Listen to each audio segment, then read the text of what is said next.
Okay, what the hell's going on? What happened to all the graphics? I could have sworn I gave Dozer enough time to finish those graphics. Hang on a minute. Hello? Okay. Yeah, got it. Seems the budget ran out. Okay, I like the diner setting, but, like, couldn't this have been Dexter Jettster's diner?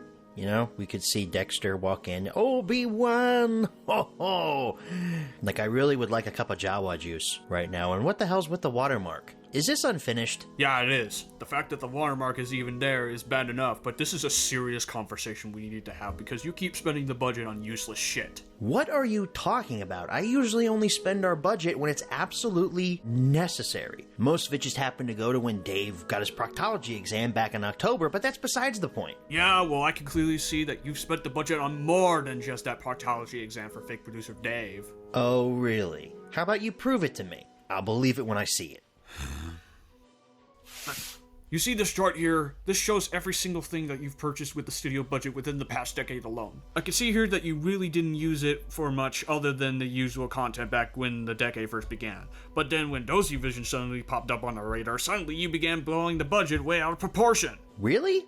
I thought they were commissioning me for free. I didn't pay them money for any of that. Yeah, but clearly they signed a contract with us to produce animated content for the channel in 2024, and since that leads to the studio budget being shared with their budget, now we're in crucial debt because of it. Oh, come on. It can't be that bad. Can it? Yeah, well, let's see here. Season 8 budget, 15 grand. No biggie, that's usually our budget for these HMR things. Bonus episode, 5 grand.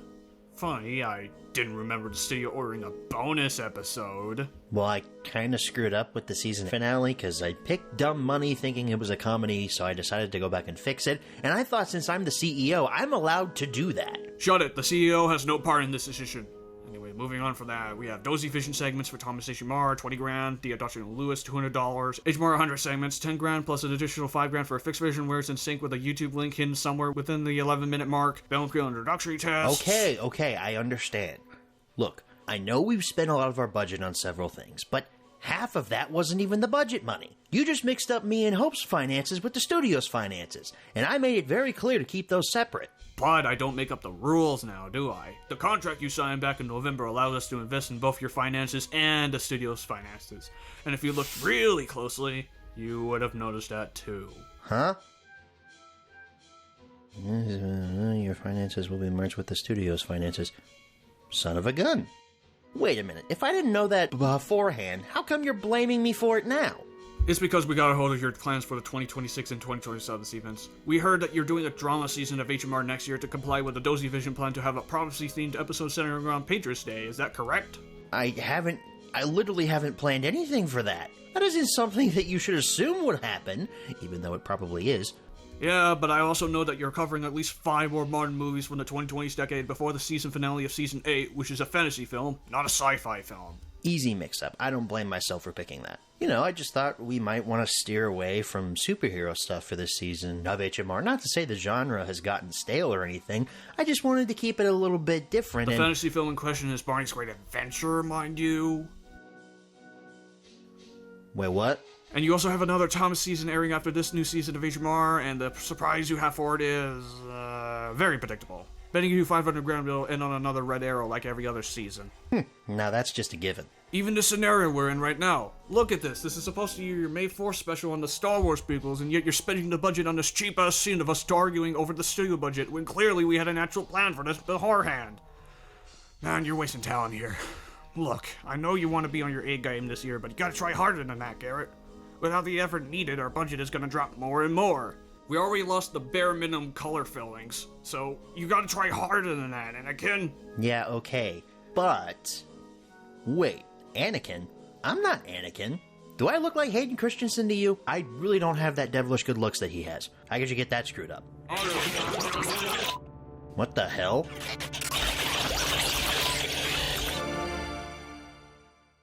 Hey, look at that, everything vanished. But I still don't get what's going on here. What does any of this have to do with the Star Wars prequels?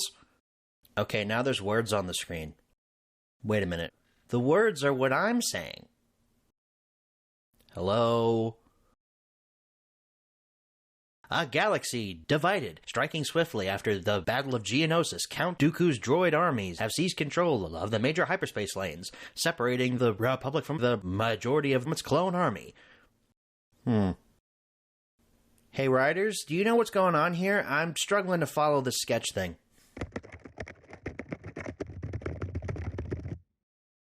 Yeah, clearly, I can see that.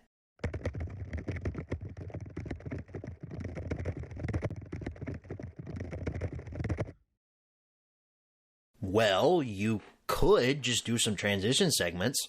You guys did that with the 100th episode, and that worked out really well. The fans loved it. Why not do it again here? It'll ease up on the production schedule just a little bit.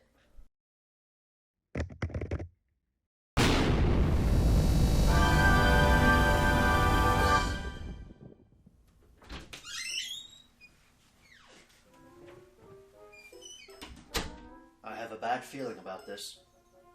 I don't sense anything. It's not about the mission, Master. It's something elsewhere. Elusive. Well, don't center on your anxieties, Obi-Wan. You keep your concentration here and now where it belongs. Well, but Master Yoda said I should be mindful of the prequel HMR coming out on May the 4th. That was about as far as I got with this little opening sketch. Hi, everyone. It's May the 4th. It's Star Wars Day, and that means we are finally going to be looking at the Star Wars prequel trilogy on Home Media Reviews. This has been a long time coming. All the way back in Season 1, almost 8 years ago, we took a look at the original Star Wars trilogy and then every subsequent film that the House of Mouse put out afterward. We've even taken a look at the Clone Wars theatrically released film. But the prequels, man, they have always eluded me. It's definitely not for lack of trying. I tried multiple times through multiple seasons to try to squeeze these things in here. But every time I tried, a better option presented itself. But hey, God's timing is always perfect. And that means we get to cover the prequels on May the 4th. Like I said, Star Wars Day. Well, for the Protestant Star Wars fans, the Orthodox Star Wars fans celebrate Star Wars Day on May 25th, because that's when Star Wars came out in 1977, but we're more Protestant Star Wars fans around here. Actually, we're more non-denominational Star Wars fans, I'd say. I definitely would categorize myself as a non-denominational Star Wars fan. There's a lot about this universe that I absolutely love, and there's some things I can't stand. Some of it we're going to be talking about during this very HMR. Like I said, folks, this one's going to be a long one, so go ahead, settle in, make sure that you have a warm blanket, you're all snuggled up on your couch next to your fireplace, grab a warm cup of blue milk, and let's just enjoy the Star Wars prequels HMR together as we jump into its history section.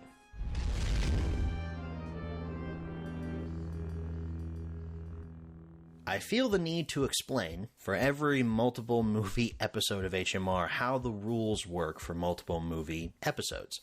We're going to be talking about each film individually, when they first hit theaters, and then the first time they hit a significant format. Then after we've covered all three of the films, the only other history that we'll talk about is when they were included in one set, all three of the films. So none of the saga video packs that only included episodes 1 and 2. No. We're not talking about those here. So, to begin, we should start with Star Wars Episode 1, The Phantom Menace. It hit theaters on May 19th, 1999. On a budget of $113.8 million, Phantom Menace grossed $1.047 billion. Put a little asterisk next to that number there. It only reached that significantly high number because of 2012 when it was re-released in theaters in 3D. Prior to that, it did make a crap load of money at the box office. People flocked to the movie theaters to watch Phantom Menace. It did not make $1 billion in its initial theatrical run, though. Phantom Menace is only a few months older than I am. I was born July 4th, 1999, so I did not get a chance to see this in theaters when it first came out.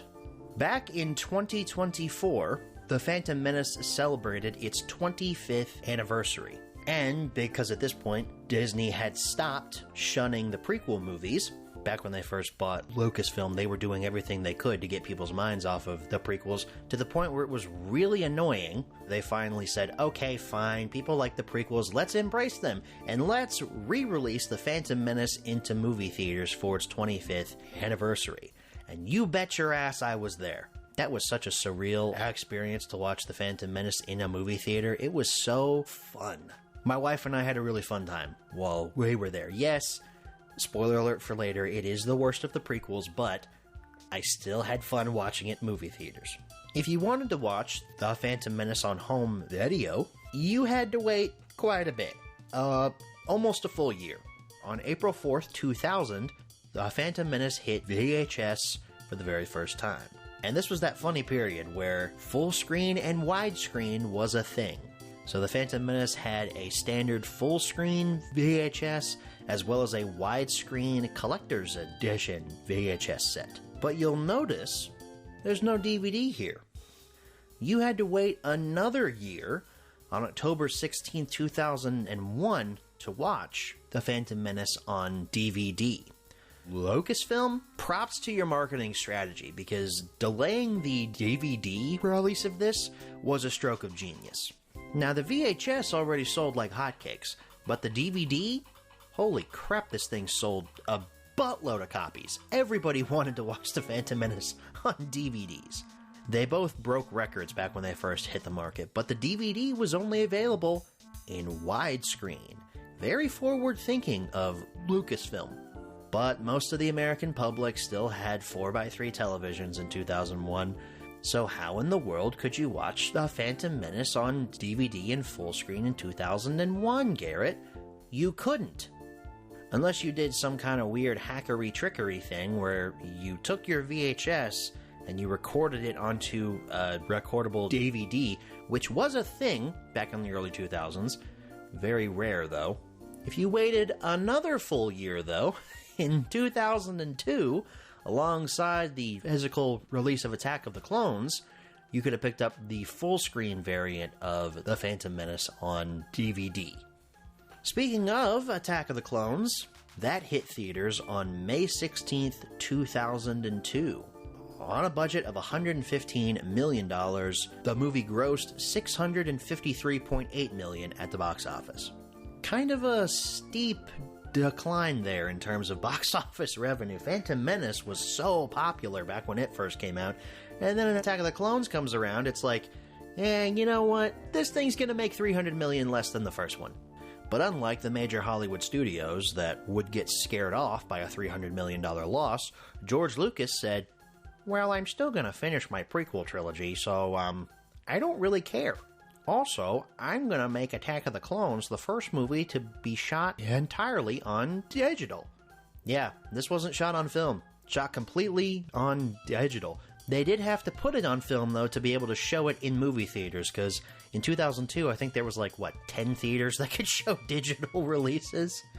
Attack of the Clones is the only prequel movie I haven't seen in theaters because it hasn't been re-released. You know, Attack of the Clones' 25th anniversary is next year. Maybe Disney will put it out in theaters for that. I wouldn't put it past them. This movie also stands out because it didn't get its own toy line, unlike The Phantom Menace and the later prequel, Revenge of the Sith. Don't get me wrong, there were Attack of the Clones toys, but it didn't have its own sub-line, not like The Phantom Menace with Darth Maul packaging. I think of Attack of the Clones toys, I think of the blue boxes with the lightsaber hand on there, and I don't remember what the line was actually called. I just know that it wasn't a specifically Attack of the Clones toy line, because you had all kinds of other figures in that line from the original trilogy thrown in there. We're not talking about toys here, though, although I could for quite a while, but we're here to talk about the movies. Attack of the Clones hit VHS and DVD on November 12th, 2002. So that's the same date that The Phantom Menace hit full-screen DVD, just filling in that gap for you. And we're slowly seeing the decline of VHS. Lucasfilm could see the writing on the wall here, because Attack of the Clones doesn't get a widescreen VHS, it was only in full screen. However, the DVD had both aspect ratios available at launch. And sadly, with the next prequel film, we won't even see a US VHS release, meaning that the 6-film saga will never be complete on that format. But speaking of that prequel, Revenge of the Sith hit theaters 3 years later on May 19th, 2005. On a budget of $113 million, the movie grossed $905.6 million. This thing was another marketing powerhouse, and that's because you had Darth Vader. You knew in this third prequel, Anakin Skywalker has to become Darth Vader here. And you best believe Hasbro and everyone out there that could get the Star Wars license marketed the crap out of this movie. Man, the freaking toys for this, the toy packaging is so iconic with the lava and the Vader helmet behind there. I mean, I would argue it's even more iconic than the Phantom Menace packaging. And yes, I was there last year for Sith's 20th anniversary. I was in the theater, not opening weekend. I couldn't get out until the last couple days of it showing in movie theaters, but I was there, I watched it, and I wept. Okay, maybe I didn't weep, but I did have a great time. Revenge of the Sith, man, that was such an awesome movie theater experience. I noticed things I had never noticed before, and the soundtrack, hearing it coming through a Dolby Atmos sound system in the movie theater was just, peak Star Wars, man. The final battle on Mustafar, I had to pull out my phone and take pictures during it. I normally never pull out my phone during movies, but man, I had to get pictures of that. That was such a cool experience. Shout out to my friend I went with to go and see that. Levi, thank you for joining me. That was an amazing experience. Like I said earlier, we don't have a VHS of Sith to talk about here, so we just have a DVD that hit store shelves on November 1st, 2005. Technically, we have two DVDs, a widescreen and a full-screen variant. There were a couple of retailer exclusives for Revenge, but the only one I feel is worth noting here, and the only one I really have confirmation of existing, is the Walmart exclusive variant that came packaged with The Story of Star Wars. So it's actually two different specials here. They're hosted by C-3PO and R2-D2. It's basically just recapping the story of Anakin Skywalker up until Sith, because when they made The Story of Star Wars, Sith hadn't come out yet, so they couldn't technically spoil the ending of that movie, although we all know what the ending was going to be. But then they had a second special, The Story of Luke Skywalker. Basically just a little 20-30 minute thing recapping the entire Star Wars saga up until that point. It's a neat thing. I, of course, have it on DVD. We won't be looking at that during the close-up because neither of my copies of Revenge of the Sith are Walmart variants. I bought The Story of Star Wars separately. But it's a cool thing, and it doesn't go for very much on the secondary market, so if you could track that down and you want to get caught up on the Star Wars saga, it's fun. C-3PO and R2-D2, they're always a fun duo. However, I'll say this was meant really for kids. I mean, consider the fact that the Story of Star Wars was first made available on the Video Now system. Yeah, this was made primarily for kids. So the first time that the prequel films were packaged into one cohesive boxed set came on November 4th, 2008, with the aptly titled Prequel Trilogy Box Set. It came out alongside the original trilogy box set.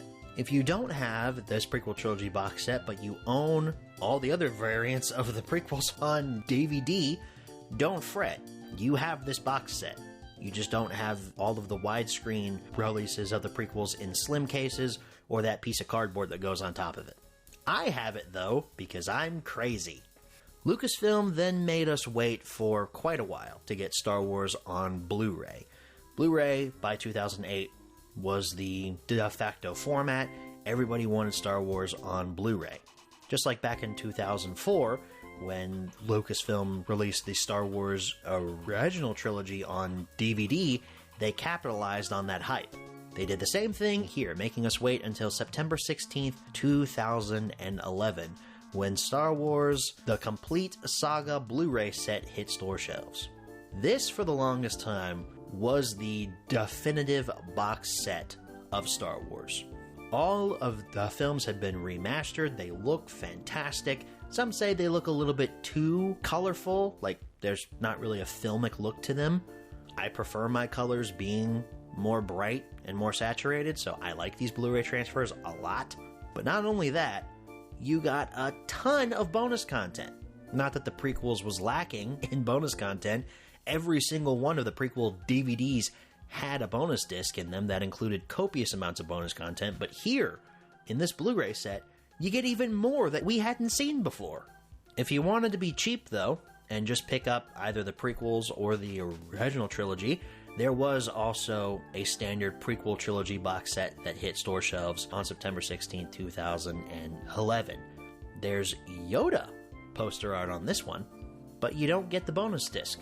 That's included in the Complete Saga Blu-ray set, so that's really the draw to picking up that Complete Saga set, was the bonus content. 2 years later, on October 8th, 2013, the prequels were reprinted on Blu-ray, but this time, they don't include the bonus disc from the Complete Saga set.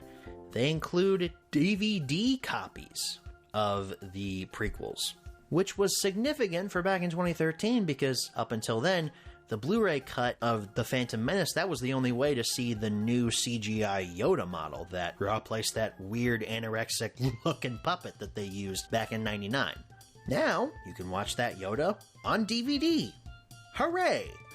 Also, that Yoda's the poster art here. This was actually the first Blu-ray set of the prequels that I owned. I got this for Christmas. I believe Christmas of 2014, I think. My parents got me both the prequel trilogy and the original trilogy, because you had a separate set with Darth Vader there.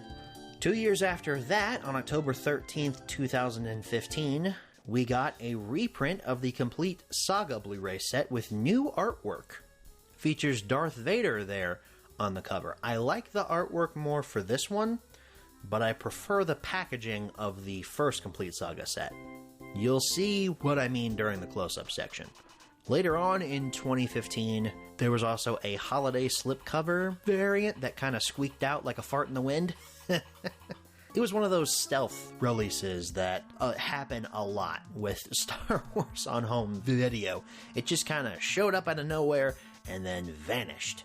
That's why the picture I have here is not great. But prior to that, on November 10th, 2015, Lucasfilm blessed us with individual steelbook releases for all of the prequels. Can you tell that Lucasfilm really likes reprinting the Star Wars movies on home video? Just reissuing the same stuff over and over and over again? The steelbooks, though, they're pretty neat. I've considered picking them up a couple of times, but I've always steered away from it because I don't really need them? I mean, the artwork is pretty decent on the front. It's basically just pictures of Maul, Yoda, and Grievous. But then on the backs of them, you have the theatrical posters. And it's the same for the original trilogy as well. I feel like if I picked up one, I'd have to get them all. And I don't want to do that. So I've kind of steered away from those. They're the same Blu-rays from 2011, so there's no reason to pick them up. I already own 2 copies. September 22nd, 2019, though, this is a significant moment. The prequels were reprinted on Blu-ray, as well as on DVD, with brand new artwork. The Star Wars home video community calls these the Black Border releases. I don't know if it's a new Blu-ray transfer. I know it's a new, Blu-ray authoring, so it's not the same Blu-ray from 2011. It's a brand new Blu-ray author here. I feel bad saying Blu-ray master, because I don't think that that's necessarily true, but the Blu-rays also included digital copies of all of the prequel films. That is significant because up until, I believe, 2019, was that when Disney bought Fox? Fox owned the physical distribution rights for all of the Star Wars films. They would go back to Disney eventually, except for A New Hope. Fox would own that until Fox went under, basically, during the terms of that deal. Meanwhile, the House of Mouse owned the digital distribution rights. And that's why, with the Complete Saga reprint, as well as the 2013 Blu-rays, there weren't digital copies thrown in there because Fox didn't have the right to do that. But now Disney owns 20th Century Fox, so now we can have the Star Wars movies with digital copies thrown in. These Black Border releases would soon become insignificant because on March 31st, 2020, the entire Star Wars saga hit 4K. Using the exact same art as the ones from 2019, they had individual releases, and they were also included in the large and beautiful Skywalker Saga 4K box set. This thing is very nice looking, and I want it. I want it very badly. I know I just went on this whole thing about how, I don't need the steelbooks, it would just be buying something again. I know that this box set includes 75% things I already have, but man, it's so pretty looking. I love the Death Star artwork on that thing. I need it. I need it in my life. Somebody, gift that to the channel, please. And folks, that would have been the end of the history section, but a few weeks ago, we got a brand new pair of releases that hit store shelves on April 7th, 2026. It's another stealth release. There was like little to no marketing done for these. They just popped up on Amazon one day and people found out and pre-ordered them and poof, they showed up. We have both a Blu-ray trilogy as well as a DVD trilogy that includes all three of the prequel movies. The Blu-ray set, of course, has digital copies, and the DVD has nothing in terms of special bonus material. Considering that Disney Movie Insiders has now shut its doors, you don't even get a code for that. Rest in peace, Disney Movie Insiders. We will never forget you. And these feature all new artwork. It's very nice looking. Well, new for the US, because these releases have been available outside of the US for about 4 years. And I believe in some countries they even got 4K box sets. All the US gets is a couple of Blu-rays and DVDs. But hey, at least they're out there on store shelves now for people to pick up. So folks, that wraps up the history section. Let's move right along to the close-up.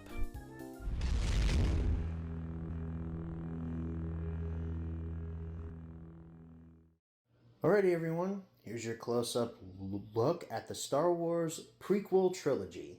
So we're starting things off with the original 2000 full-screen VHS of The Phantom Menace. Folks, this is where the fun begins.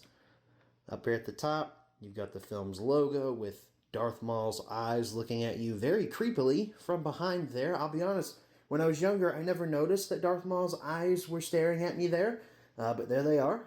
And then down here in the bottom, you've got what looks to be a full-screen box of all of the characters there from the theatrical poster. Very nice artwork there on the front. And then down below that, digitally mastered in THX for superior sound and picture quality.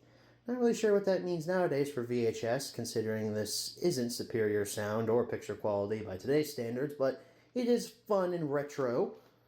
On the spine, 20th Century Fox, a home entertainment logo there. There's the film's logo. There's Obi-Wan and Qui-Gon from the beginning of the movie on the Trade Federation battleship. THX logo, Lucasfilm logo, as well as a product number. Back features the pod race, as well as a barcode. Every generation has a legend. Every journey has a first step. And every saga has a beginning. I believe they used that for the first trailer for this movie. So cool to see it make a reappearance here. And then the glorious duel of the Fate's lightsaber battle with the glorious Darth Maul there pictured on the back. And the blurb surrounds this photo of Jar Jar. Probably the most infamous part of the Phantom Menace is Mr. Jar Jar Binks there. We will certainly be talking about him later on in this video. Down below we got technical specifications as well as cast and crew information and more legalese. The other spine has Darth Maul on it. I almost showed you this spine by accident, but the other spine is different because it has Darth Maul. There's the top of the VHS, just black with the film's logo. On the inside, there's what your tape label looks like. It's a fairly standard ink label with a bunch of legalese filling up the rest of that dead space there. This scheme of yours has failed, Lord Sidious. The blockade is finished. We dare not go against the Jedi. Viceroy, I don't want this stunted slime in my sight again.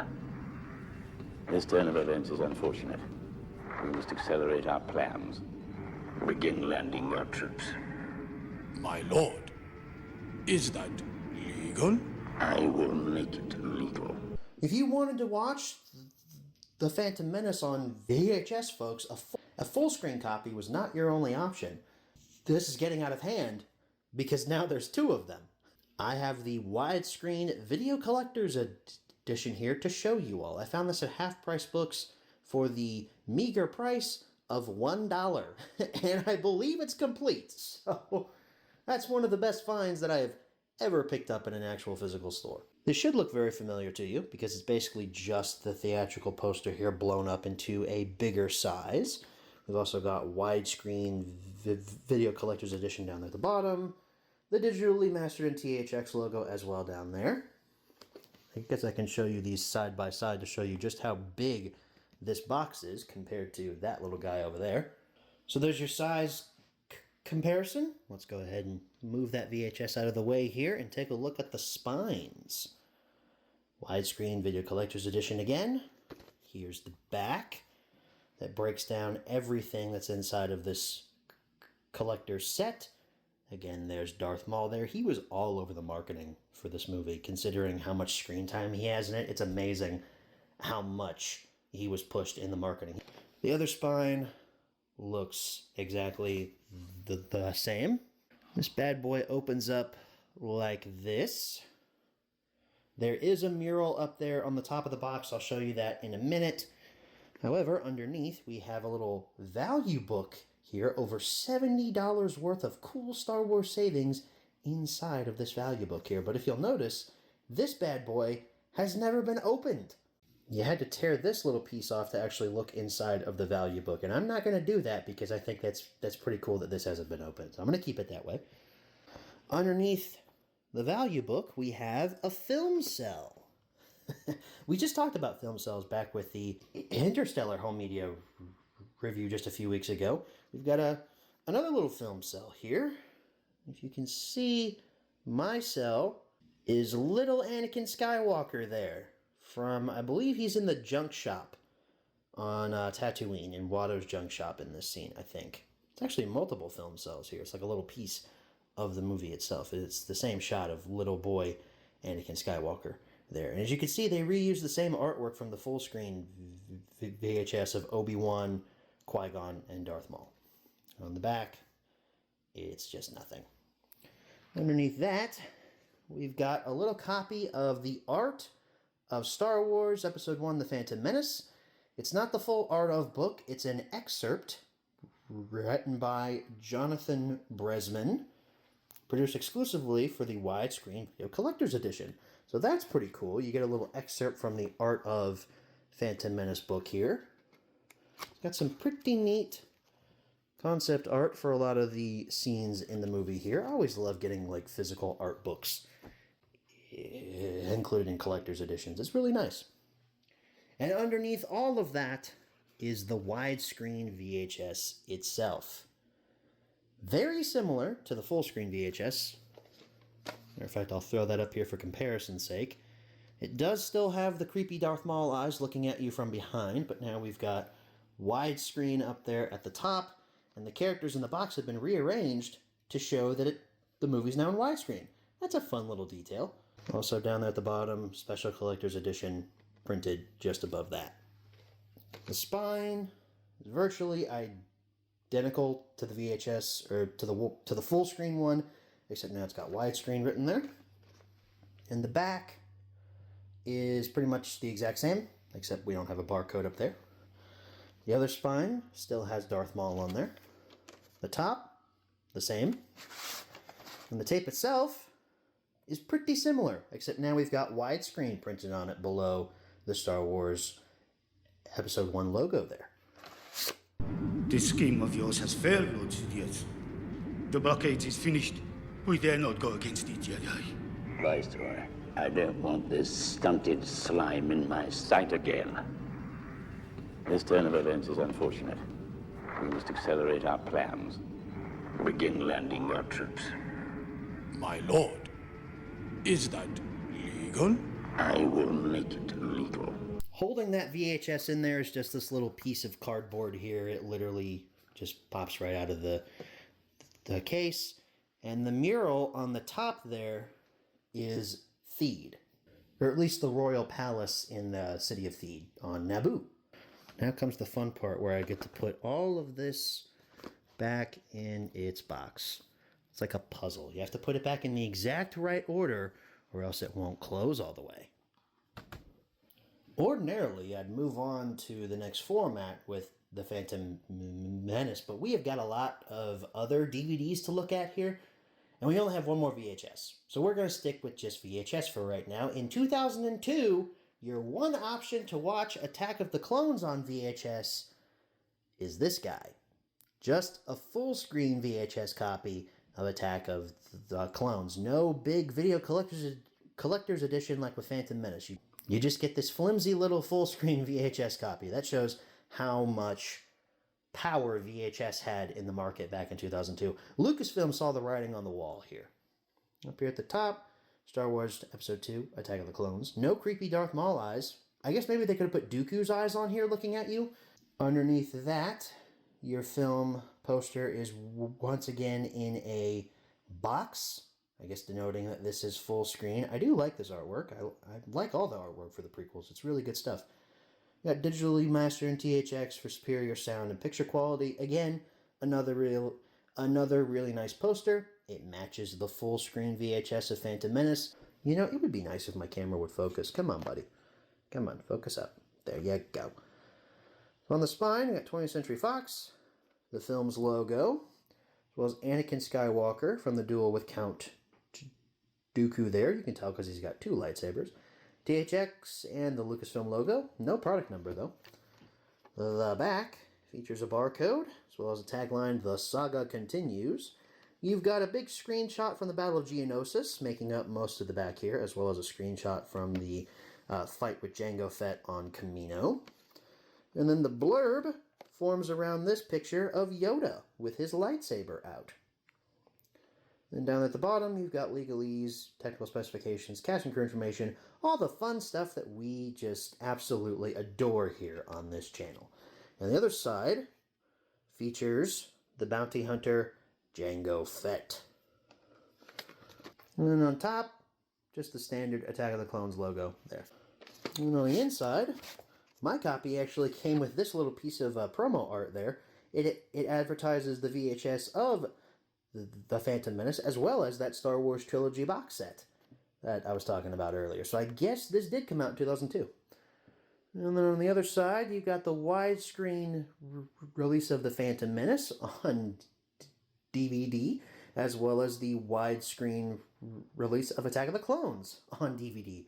They really wanted you to buy the DVD at this point. They did not want you to buy the VHS. VHS label itself is pretty standard. No fun little stuff hidden in the legalese there. I do kind of find it weird how there's a white box surrounding the Star Wars logo and the Episode 2 logo there. It looks like there should be something printed below that, but there's not. It's kind of weird.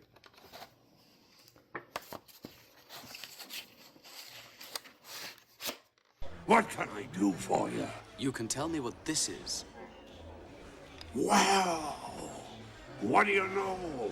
I ain't seen one of these since I was prospecting on Subterrell, beyond the Outer Rim. Can you tell me where it came from? Thank you. This baby belongs to them cloners. What you got here is a Kamino saber dart. I wonder why it didn't show up in the analysis archives. It's the funny little cuts on the side that give it away.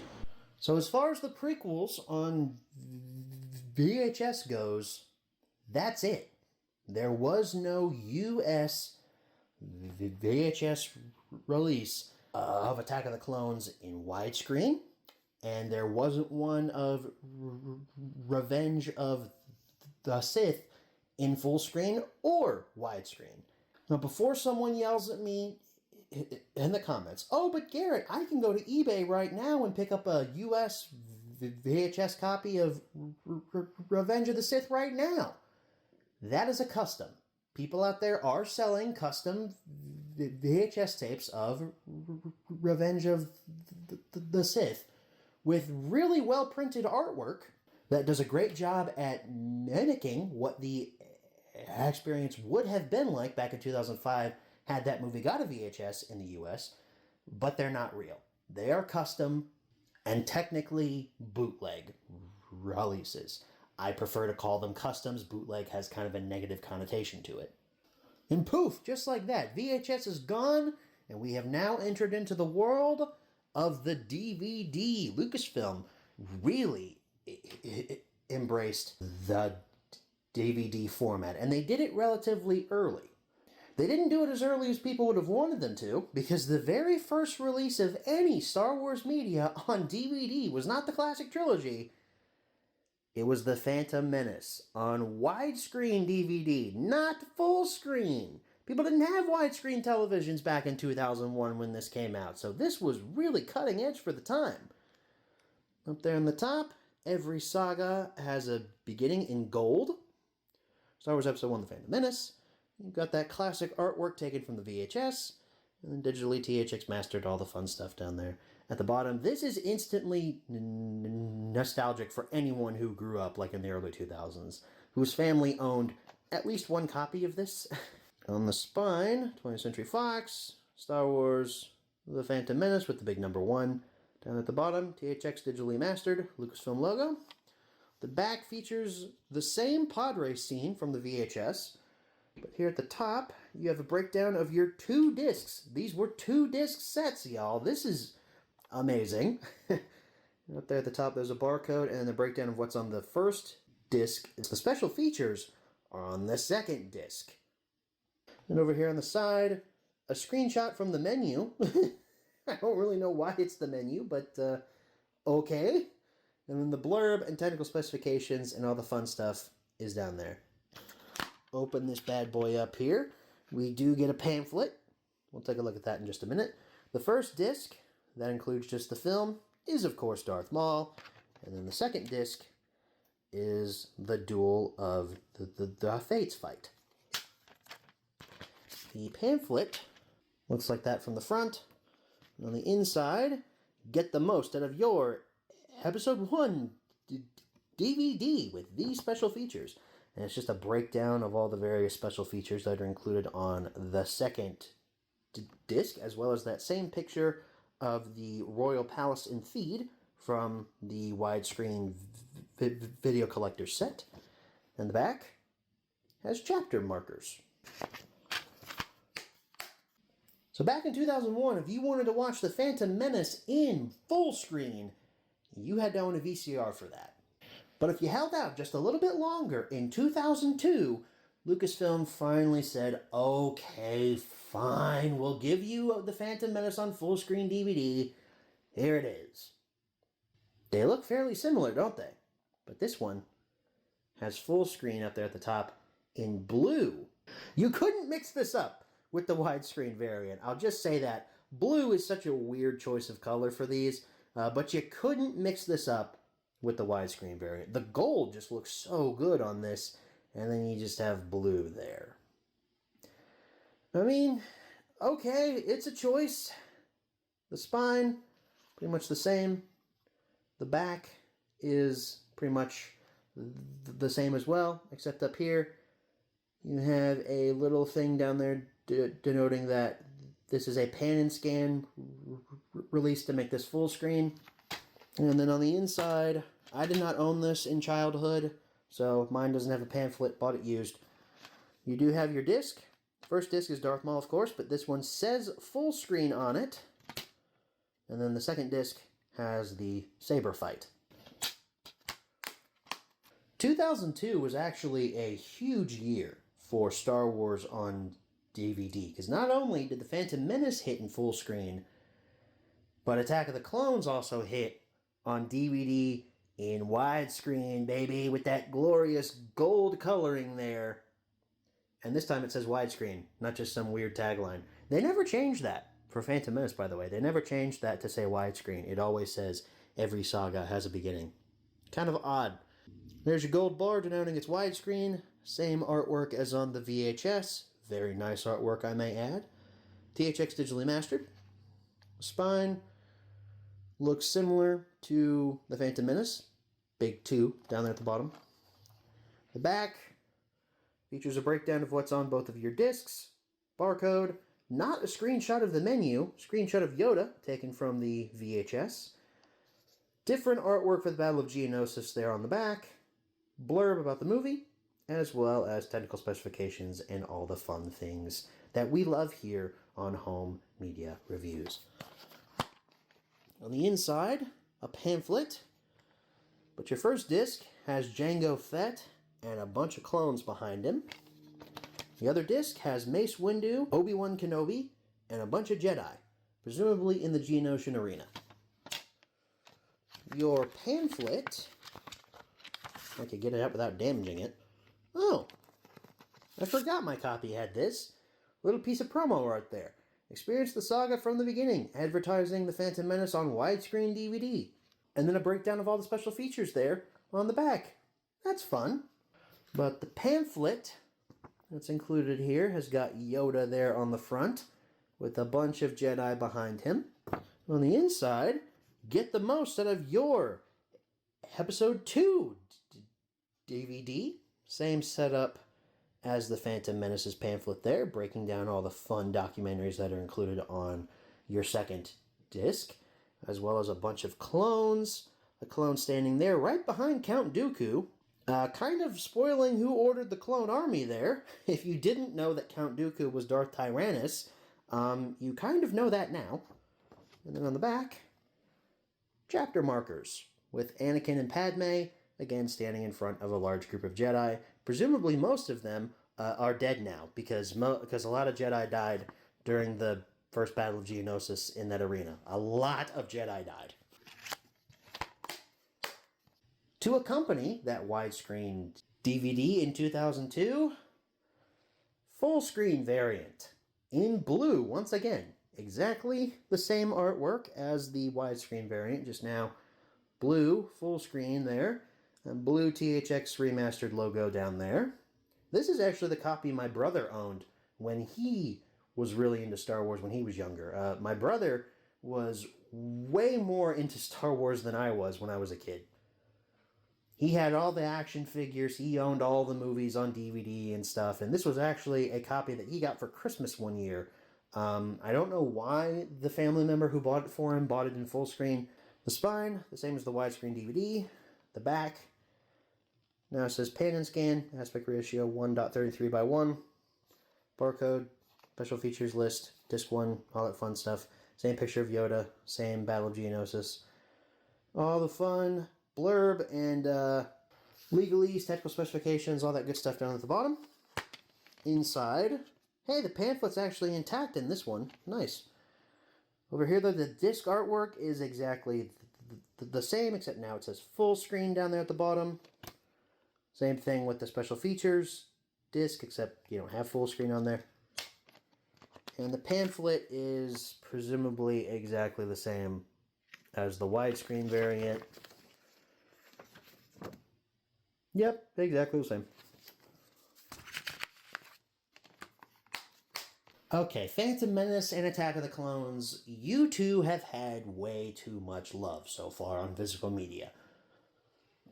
We need the great one. Where is Revenge of the Sith? That hit physical media in 2005. Starting off with the widescreen DVD, once again in gold up there at the top. Just a spectacular poster there. Just absolutely wonderful. Love everything about it. It's beautiful. Digitally mastered in THX. Ugh, this is just so good. The poster art, I mean, the movie's good too, but the poster, oh my gosh, it's so aesthetically pleasing. I love it. The spine, the same as all the others, except now you've got the big 3 down there at the bottom, with Revenge of the Sith above it. The back is all in black, because this is the darkest of the Star Wars movies.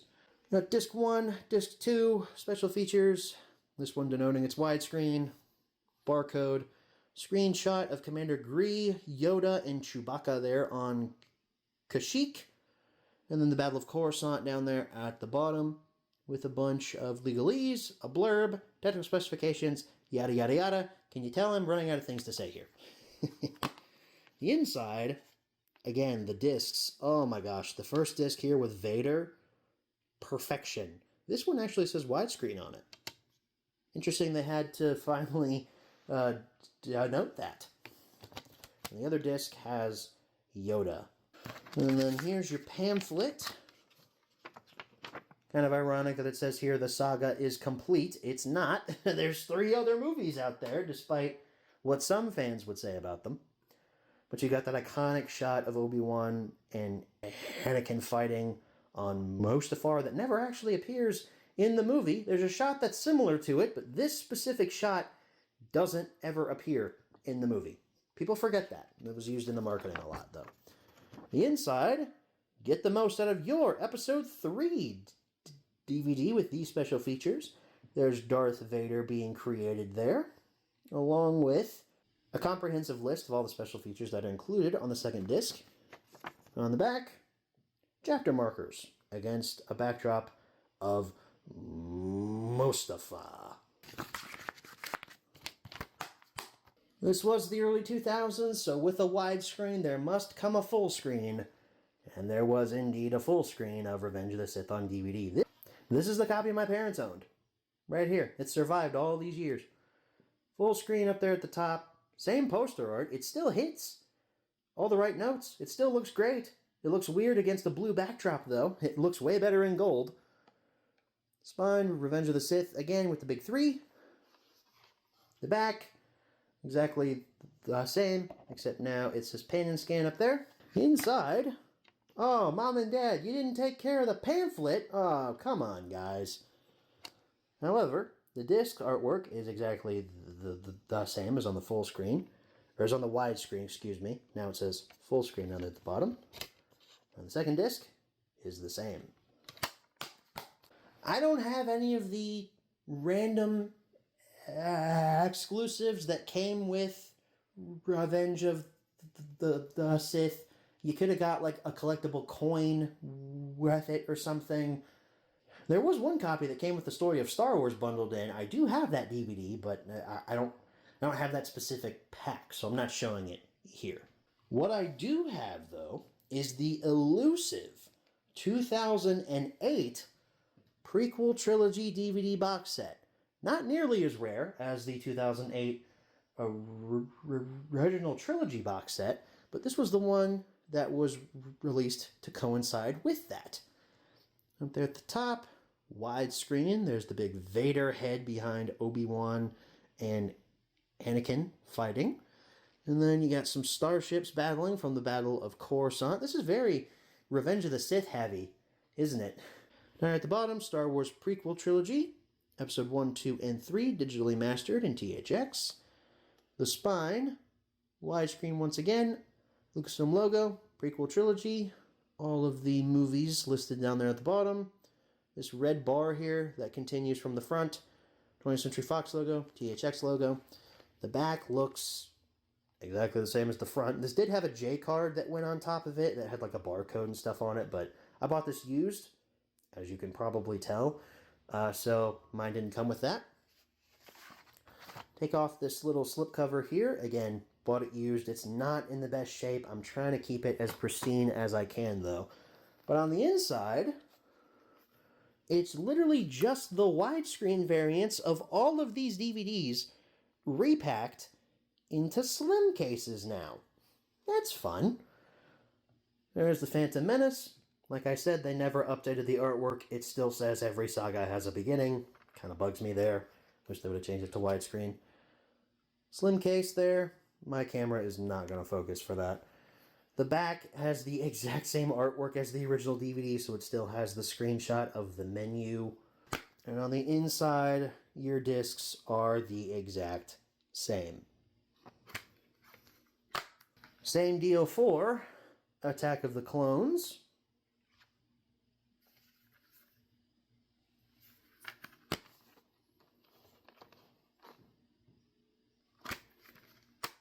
And same deal for Revenge of the Sith.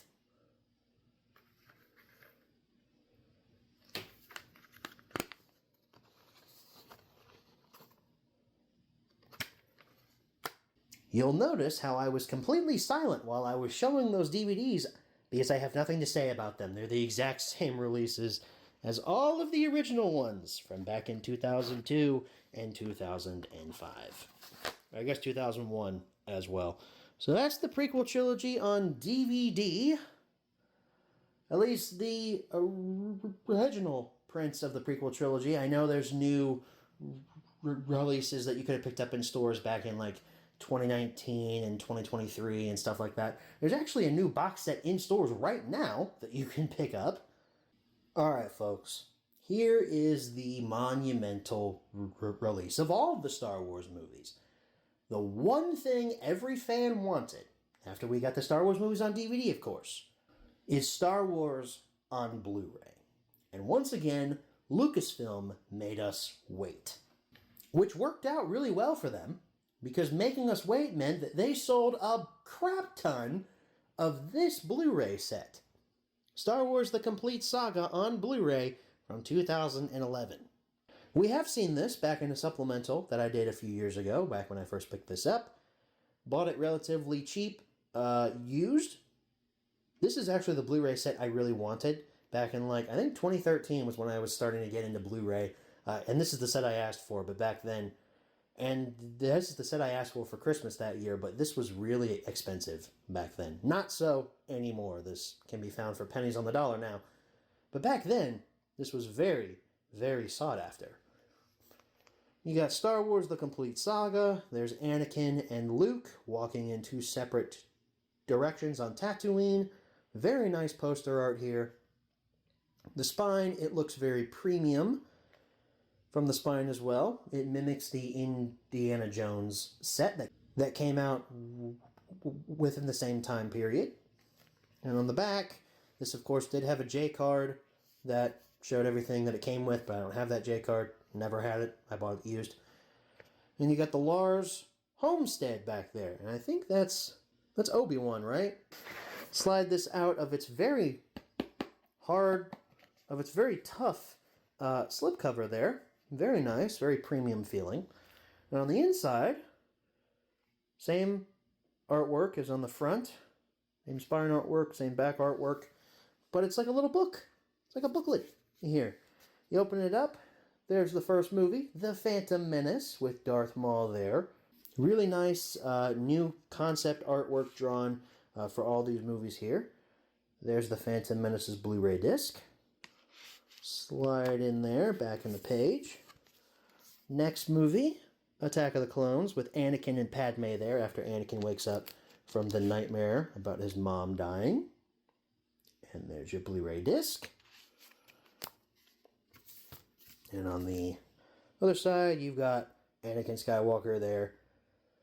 Or I guess that's Darth Vader now, because he's got the yellow Sith eyes there. But this is from the Mustafar Final Duel. They don't use the same artwork as they did back in the 2008 prequel trilogy box set. They changed it. Now it's Obi-Wan and Anakin swinging on the vines.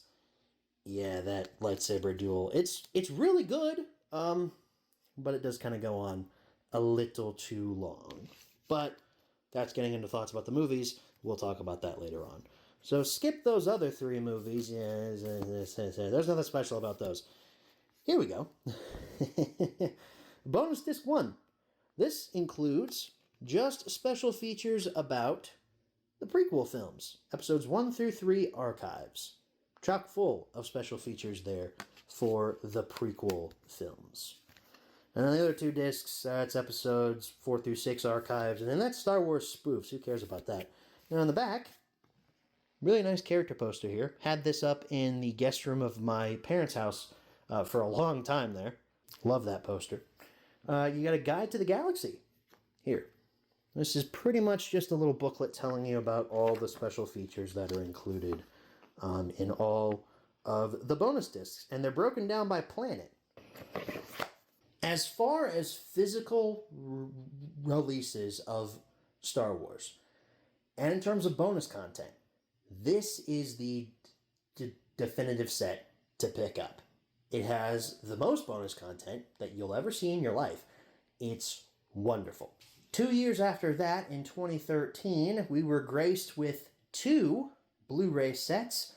One for the original trilogy, and one for the prequel trilogy. This is the set that I received for Christmas that year, alongside the original trilogy.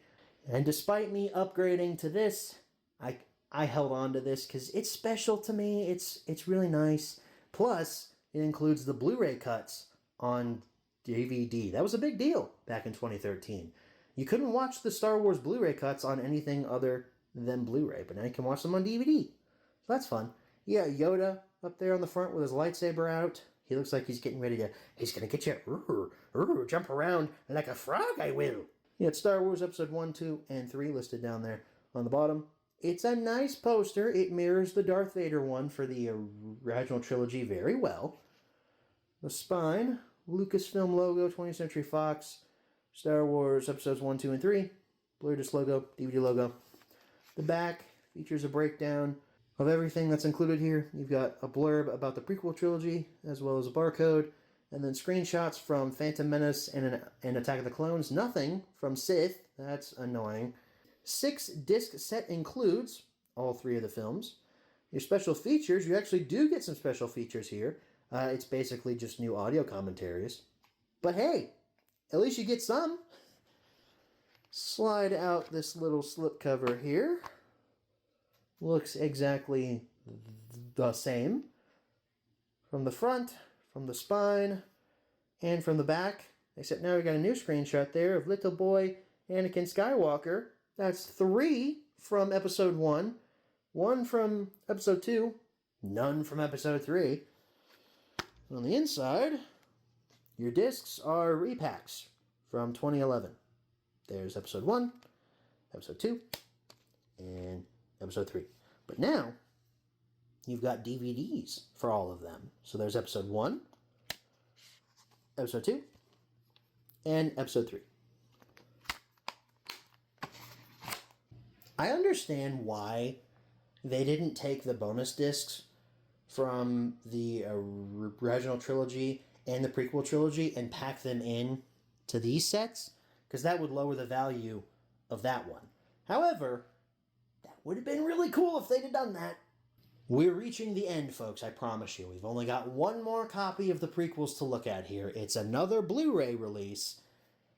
It's the 2015 re-release of the complete saga with cheaper packaging there. With Darth Vader there on the front, Star Wars The Complete Saga. I would argue this has better artwork. I like this more than that one. But this one has cheaper feeling packaging. This one just has a cardboard slipcover on it as opposed to the premium material of whatever they used for that one. The spine continues the poster art right down to Vader's lightsaber continuing there. A complete saga, Blu-ray disc, THX, all that fun stuff. On the back, 9-disc set, all 6 movies, more than 40 hours of extras. Man, if that doesn't sell you on this, I don't know what will. Blurb about the release. Got the barcode there. Ratings for each of the movies with C-3PO and R2-D2. That does say $199. I did pick this up from Goodwill for $199. This was one of the greatest one of the greatest Goodwill finds I've ever had. I keep that sticker on there to remind me that this did come from Goodwill. Because, oh man, how do you find this for $199 at Goodwill? And you can tell it's been a while because that's an old school Goodwill sticker as well. They now use barcodes and stuff. At least the Goodwills around my area do. And you would never find this for anything cheaper than like $40 at Goodwill nowadays. They're trying to break the stereotype of being a thrift store. They're trying to be a regular retailer now. But Goodwill, the whole reason we went to you in the first place was because you had cheap physical media deals. That's a subject for another day. We got a breakdown of the special features, along with screenshots. You got X-Wings, clones, the Battle of Geonosis, the Battle of Hoth. So much fun stuff included on the back here. Take off the slipcover. The artwork underneath is the exact same. Spine art, Exact same. Back artwork is different though. Blurb again, barcode again, but now we got the Millennium Falcon, as well as a breakdown of your special features and bigger ratings for all of your movies, and technical specifications for all of them. Inside, you do have artwork behind for each of the movies, so you got Qui-Gon and Anakin from Tatooine, Spider-Droid from the Battle of Geonosis, and then there's the Mustafar duel. Oh no, that's not the Mustafar duel. That's Anakin arriving on Mustafar when he's about to kill the Separatist leaders. These discs should look familiar. They're repacks from 2011, Phantom Menace, Attack of the Clones, Revenge of the Sith. Skip past those movies. And then bonus disc again, episodes 1 through 3 archives. And then behind that, I guess I'll show you what the other artwork looks like, even though these movies are not as good as the prequels, am I right? You got Luke and the Lars Homestead, Dagobah, and then the final battle at the second Death Star behind the Spoofs Blu-ray. Okay, this was a long-ass close-up, don't you think? And that's not even all the Blu-rays or DVDs of the prequels that have been released. Like I said, you've got the new Blu-rays that came out in 2019 alongside the new DVDs. You've got the 4Ks. You got that big-ass Skywalker Saga box set that is really cool, and I'd really like to have that one day, but I don't have the money for that yet. With all that being said, folks, that wraps things up here for the close-up. Now we got to move on to what might be the longest menu tour ever. Alright everyone, here's your menu tour for the Star Wars prequels. Now, before I jump into the menu, I need to lay out some ground rules. We are only going to be looking at the widescreen versions of the prequels on DVD. Literally the only difference between the full screen and the widescreen variants are the aspect ratio, so there's no need to go in and say, look, here's the widescreen menu of the Phantom Menace, and then we cut to the full screen menu and look, it's in 4:3 now. For the Blu-rays, all of those menus are exactly the same in terms of their menu layout, so we're only going to be taking a look at the Revenge of the Sith menu for the Blu-rays, because that's the best of the prequels, obviously, and my personal favorite one. We're also going to be taking a look at the 2013 Revenge of the Sith DVD. And then for completionist sake, I'll also be showing you the menu for the prequel bonus disc from the Complete Saga Blu-ray set. So now that the ground rules have been laid out, let's take a look at the Phantom Menace's film disc menu. So this menu should look familiar to you because it was on the back of the DVD case. Except I don't think we could see this portion of it where the clips from the movie are playing on the stands. That's kind of cool. Play movie, chapters, options, and StarWars.com. Here's our chapter menu. Each chapter has a title as well as a little film clip playing and a number. And if we scroll all the way to the end, oh look, a fun animation. Our final chapters are the Naboo celebration and the end credits. So here's the options menu for audio. We have a 5.1 surround sound mix for English, as well as an English 2.0 mix, a Spanish 2.0 mix, and audio commentary with George Lucas, Rick McCallum, Rob Coleman, John Knoll, Dennis Muren, Scott Squires, and Ben Burt. And for subtitles, you don't get much, just English. You can also scroll up and optimize your DVD's audio if you have a THX sound system, so that's fun. We won't be looking at this page for every prequel film since it all says the exact same thing, but here's what the StarWars.com portion of the menu says. I do think it's funny as well. Down there on the bottom it says this DVD will not work in a CD-ROM drive, and these features are not currently available while using an Apple Macintosh. So everyone at Lucasfilm told Mac users, nah, you don't get access to the special features on this. Alright folks, here is the bonus features disc for Phantom Menace. The menu is different. We're now on the Naboo Royal Starship, and there's R2-D2 and all of his little droid buddies, most of which perish during the scene that this takes place in. But up here at the top, we got trailers and TV spots, deleted scenes and documentaries, featurettes, web documentaries, and StarWars.com, and then animatics and still galleries. I'm going to start with trailers and TV spots. So for trailers, we have a teaser trailer, a theatrical trailer, and then the Duel of the Fates music video.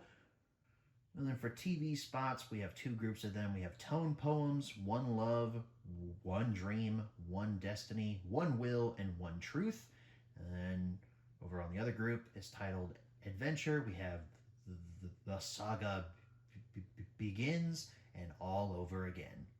So for deleted scenes and documentaries, we have a documentary on the deleted scenes. We have just the deleted scenes only down there at the bottom, and then that really special documentary known as The Beginning, all about the making of Episode 1. Very in-depth, really cool documentary. And then here's the separate deleted scenes menu. We have the complete pod race grid sequence, extended pod race lap 2, the waterfall sequence, the air taxi sequence, the dawn before the race, Anakin's scuffle with Greedo. Yeah, Greedo was originally going to be in The Phantom Menace, if you didn't already know that. And then farewell to Jira, which I didn't know that was her name. The old lady that Anakin knows on Tatooine. Apparently her name's Jira. So here are your web documentaries as well as your featurettes. We've got a 12-part series of behind the scenes web documentaries that were originally released on StarWars.com, and then 5 featurettes that chronicled different aspects of making Episode 1. Let's take a look at web documentaries first. Can I just say I love the menu design of this? Just having your options be droids on the MTT, that's amazing. All I need is an idea. Thousands of Things, Home Sweet Home, Boys in Paradise. This is a creature film. Prime of the Jedi. There's assistant directors. 3,000 Anakins. That's how many kids auditioned for the role of Anakin Skywalker. It's like war now. There's costume drama. There's bad droid karma. And movie music. And here's your separate menu for the featurettes. There's 5 of them. You have visual effects, costumes, design, fights, and story. And our final section here is the animatics and still galleries. We have a introduction to animatics, Pod Race Lap 1 animatics, as well as submarine sequence animatics. Then over here we have exclusive production photos, a print campaign, we got posters. This is really cool. The making of the Star Wars Starfighter video game. And I said earlier, I love the design of the web documentaries menu. I'm loving the menus throughout both of these discs, and I have no doubt that the other 2 prequel films are going to get the exact same treatment. Alright, folks. Here's the menu tour for Attack of the Clones. Here's the film disc. Very similar menu to The Phantom Menace. We got clips from the movie playing in that electric grid down there. Play movie chapters. Literally every time I start talking, the menu has to refresh. Play movie, chapters, options, and StarWars.com. Take a look at chapters first. Just like with The Phantom Menace, we have a unique menu for our chapters. They have titles, clips, as well as numbers. And again, just like with the Phantom Menace, we have 50 chapters, 49 if you don't count the credits.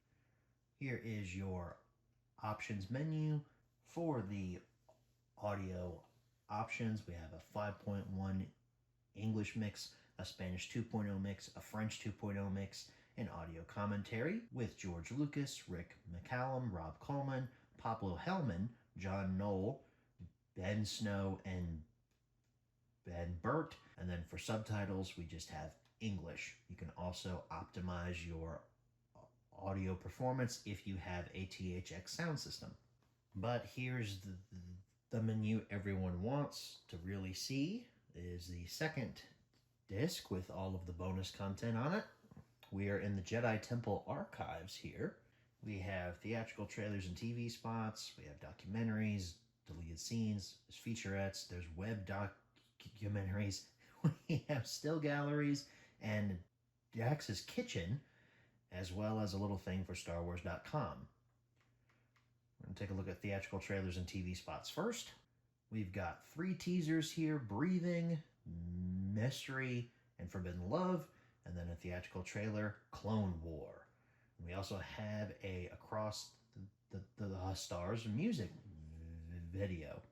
Transferring over to TV spots, we have a bunch of these. For character campaign, there's Obi-Wan, Anakin, Padme, Mace, clones, Jango, R2, and Yoda. And then for action, we have Jedi, Anakin's story, biggest action hero, and war. Here's your documentaries menu with the Battle of Geonosis in the background. Hey, there's Ayla Secura down there. I didn't know she was at the Battle of Geonosis, or maybe that's just a thing for the menu. So we get 2 documentaries, From Puppets to Pixels. That's a documentary about creating the CGI Yoda, as well as State of the Art, the previs of Episode 2. For the deleted scenes, we're transported to Geonosis, and we have an option to play each scene with an introduction. We can play just this deleted scene. We can play all of the deleted scenes with all of their respective intros, or we can just play all the scenes. But for the sake of this video, we're going to look through each of them. So we have Padme addresses the Senate. She's basically just talking to Palpatine. Get it? Because he's the Senate. Haha. We've got Jedi Temple analysis room. That one is basically some droids going over the Kaminoan saber dart. Obi-Wan and Mace on the landing platform. We have an extended arrival on Naboo. We've got Padme's parents' house. We would have met a lot of Padme's family in this movie had these scenes stayed in. Padme's bedroom.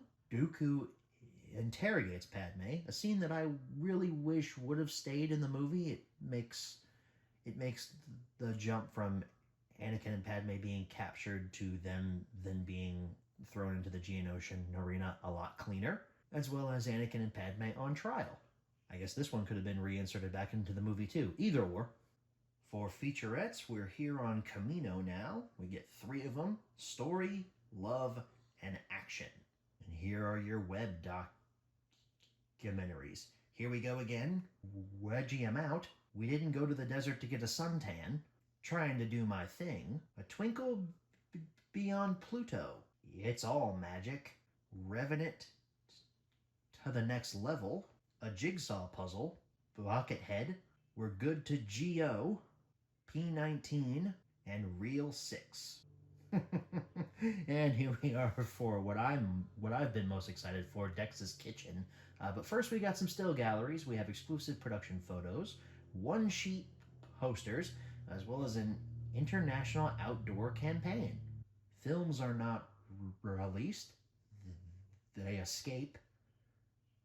Episode 2 visual effects breakdown montage, and R2-D2 beneath the dome. This thing is hilarious. It's basically a mockumentary satirizing if R2-D2 was an actual real actor. They get a lot of the folks that made the Star Wars movies to give interviews throughout it. It's really funny. Track it down if you haven't seen it. It's definitely something special. And now here is the menu for Revenge of the Sith, the film disc. We get Palpatine there watching clips of Revenge of the Sith. I feel that's kind of funny. He's like, oh yes, of course, I am very much enjoying this Revenge of the Sith movie. This is the one where I win. Oh, this is a good one. Oh, Yoda, I hate that guy. Oh, he's beautiful looking. Oh, that guy stinks. Oh, Grievous, he's okay. Oh, look at me. I'm so pretty. Hello, Darth Vader. Chapters menu is during the battle in the Senate. I shouldn't have to say this for every menu, but 49 scenes, 50 if you count credits. Side note as well, 50 scenes in all three of these movies. That's a lot of scenes. I mean, all the movies run about 2 hours and 20 minutes on average, so 50 scenes, that is basically every major beat is covered in these chapters. Options menu is outside the Jedi Temple, where all the clones are trying to kill Yoda, and they're all dying in miraculous fashion. For our audio options, we have a 5.1 English mix, an English 2.0 mix, a Spanish 2.0 mix, a French 2.0 mix, and an audio commentary with George Lucas, Rick McCallum, Rob Coleman, John Knoll, and Roger Guyette. And for subtitles, it's again just English. We also still have that THX optimizer. And here is the second disc. We're on the bridge of the invisible hand, and all of our options are laid out very well. Here we have documentaries and featurettes, there's deleted scenes, trailers and TV spots, video games and still galleries, and web documentaries. So instead of multiple documentaries, we only get one, but it's a really good one. Within a minute, the making of episode 3. This rivals that Phantom Menace doc. It is super good. And our featurettes are It's All For Real, the stunts of episode 3, and The Chosen One. And there's Anakin and Palpatine there, presumably watching this documentary in front of them. Anakin, did you ever hear the tragedy of George Lucas selling Star Wars to Disney? I thought not. It's not a story the Jedi would tell you. General Grievous is here to give us our deleted scenes, and just like on episode 2, we have all these options here. Play all scenes with intros, play scene with intro, play scene, or play all scenes. So we have Grievous slaughters a Jedi, which is Grievous killing Shaak Ti, which is the first way she was supposed to die in this movie. A stirring in the Senate, which takes place in Bail's office. Seeds of rebellion in Padme's apartment. Confronting the Chancellor in Palpatine's office. A plot to destroy the Jedi, question mark? But where does this scene take place? It doesn't tell us. And then exiled to Dagobah. For trailers and TV spots, we're in the Jedi Temple after Order 66 happens. And for trailers, we have a nostalgia teaser, an epic trailer, and a Hero Falls music video. This gives all new context to, if into the security recordings you go, only pain will you find. Don't worry though, folks. Obi-Wan's not going to take a look at those security recordings because he's busy changing the beacon to tell all the Jedi to stay away. Here's our TV spots. We have Jedi Action, Kids, Jedi Unite, Showdown, To Protect You, Seduction, Celebration, Brothers, Epic Tragedy. We have the teaser trailer cut down, the trailer cut down, The Dark Side Unleashed, Tragedy, Sith Happens, Jedi Action, and Review. Our web documentaries bring us to the world of Kashyyyk. It seems Tarful and Chewbacca are staring at that hologram of the beautiful George Lucas. 2 worlds, 1 movie. 1 world, 2 movies. We still do a little bit, creating General Grievous. This weapon is your life. Video Village. Epic designs for an expanding universe. C-3PO, his moment to shine. We got pickups and reshoots. Becoming Obi-Wan. The Wookiees are back. E-107, The Life of an HD Tape. The Creatures of Episode 3. Endlessly Compelling, the music of Episode 3. Becoming Darth Sidious. You'll notice we have 3 extra web documentaries here.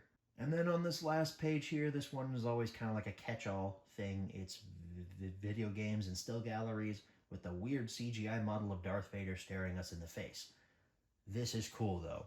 Xbox game demo for Star Wars Battlefront 2. You put this into an original Microsoft Xbox, you can play a demo for Battlefront 2. That is awesome. You can also watch a trailer for Battlefront 2, one of the best Star Wars games ever made. You can also watch a trailer for Star Wars Empire at War, one of the rare Star Wars games I have never played. And then for still galleries, we have exclusive production photos, one-sheet posters, and an outdoor print campaign. We're not out of the woods yet in terms of DVD, but folks, we get a little bit of a short reprieve here with the 2011 Blu-rays. Like I said before, we're only going to be taking a look at the Revenge of the Sith Blu-ray because all these menus are exactly the same. The only thing that's changed is the clips playing in the background.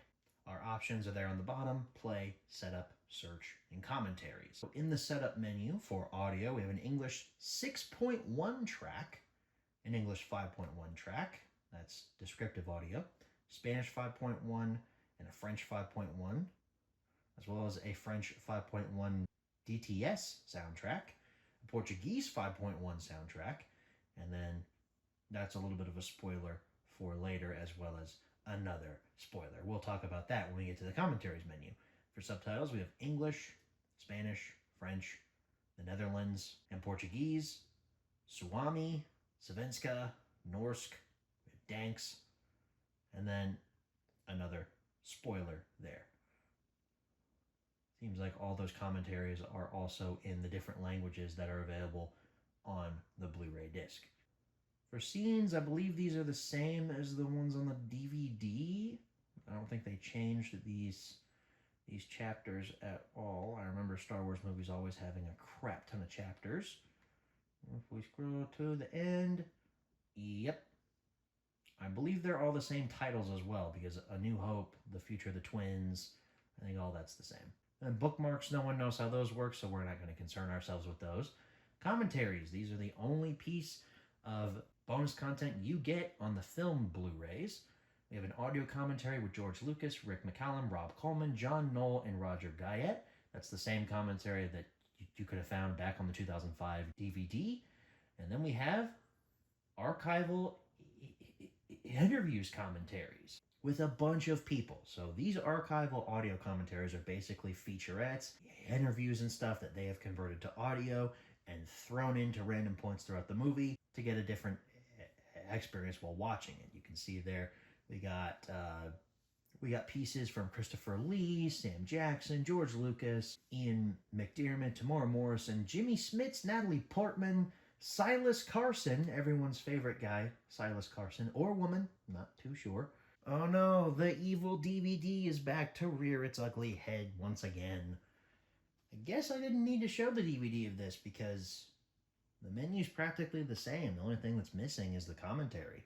Yep, looks like the only changes here are the audio options. You get an English 5.1 track, an English descriptive audio 2.0 track, a Spanish 5.1 track, a French 2.0 track, and then only English subtitles.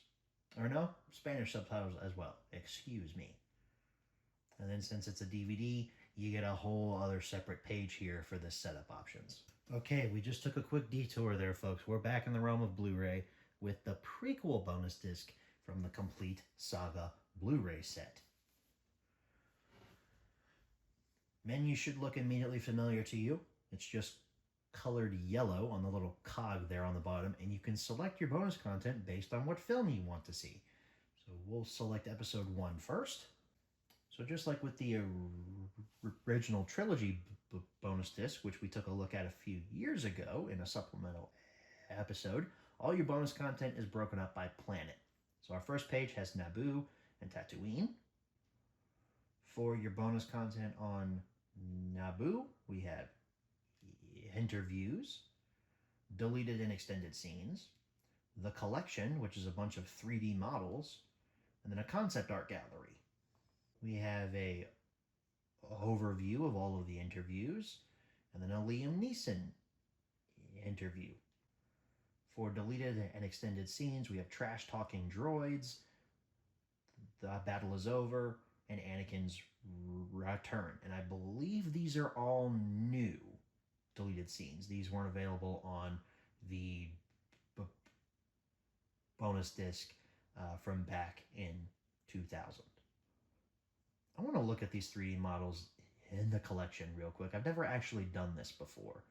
We have a Jar Jar maquette, the Trade Federation battleship concept model, Republic cruiser concept model, Queen Amidala throne room costume, full-size battle droid, Naboo starfighter, Sando aqua monster, Darth Maul costume, Palpatine shuttle. Uh-oh, seems my PlayStation 5 controller's battery is low. I'm going to take a look at the full-size battle droid, just to see what this is. Oh, okay. So you can get a video commentary about the model, or a 360 rotation. Ooh, look at that. Look at that. That's beautiful, isn't it? Don't you love battle droids? Moving on to the next planet, which is Tatooine. We have interviews, deleted and extended scenes, the collection, and concept art gallery. Interviews, we have an overview, a Rick McCallum interview about pod racers, another Rick McCallum interview about filming in Tunisia. For deleted and extended scenes, we have Battle on the Boarding Ramp, an extended pod race wager. Our last planet for episode 1 is Coruscant. We have interviews, deleted and extended scenes, the collection, and concept art gallery. Interviews, there's an overview, and then George Lucas on preparing to write episode 1 in 1994. He's got his little yellow legal pad there, and he just goes, okay, all I need now is an idea. So we only have one deleted scene here, and it's with the original actor who played Bail Organa, who before Jimmy Smits was cast. I do find it really funny that the first option you see inside of the collection is another iconic Padme dress with her hair just in an extremely crazy position there. That will conclude things for episode 1. Taking a look at episode 2 now. Say it with me, folks. Interviews, deleted and extended scenes, the collection, and concept art gallery. We have an overview, of course, and a Ewan McGregor interview. For deleted and extended scenes, we have an extended speeder chase, as well as The Lost 20. Moving on to Naboo, we don't have a interview tab. We only have a overview tab. We do have deleted and extended scenes, as well as the collection and concept art gallery. For deleted scenes, there's Anakin's Nightmares, and Anakin and Rui, which might be one of Padme's family? I don't know who that is. We've got 2 other planets here, Tatooine and Geonosis. Just an overview here for Tatooine and the collection and a concept art gallery. No deleted scenes on Tatooine.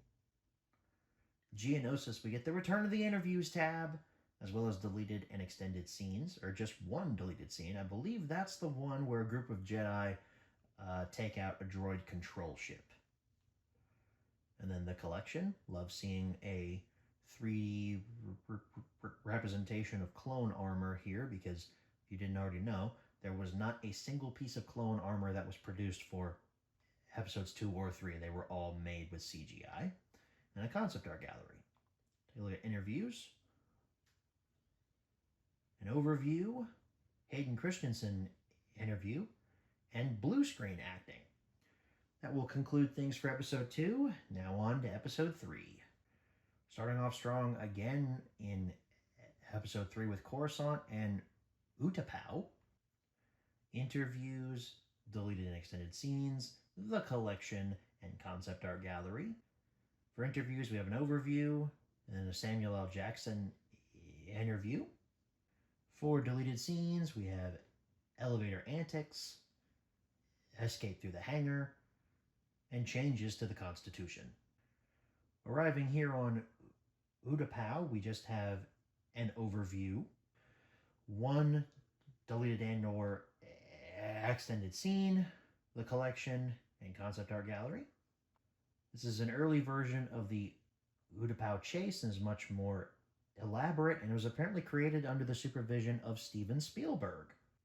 This really should have been the final planet, but Mustafar is here. We have interviews, deleted and extended scenes, the collection, and concept art gallery. For interviews, of course, you get an overview and a Natalie Portman interview.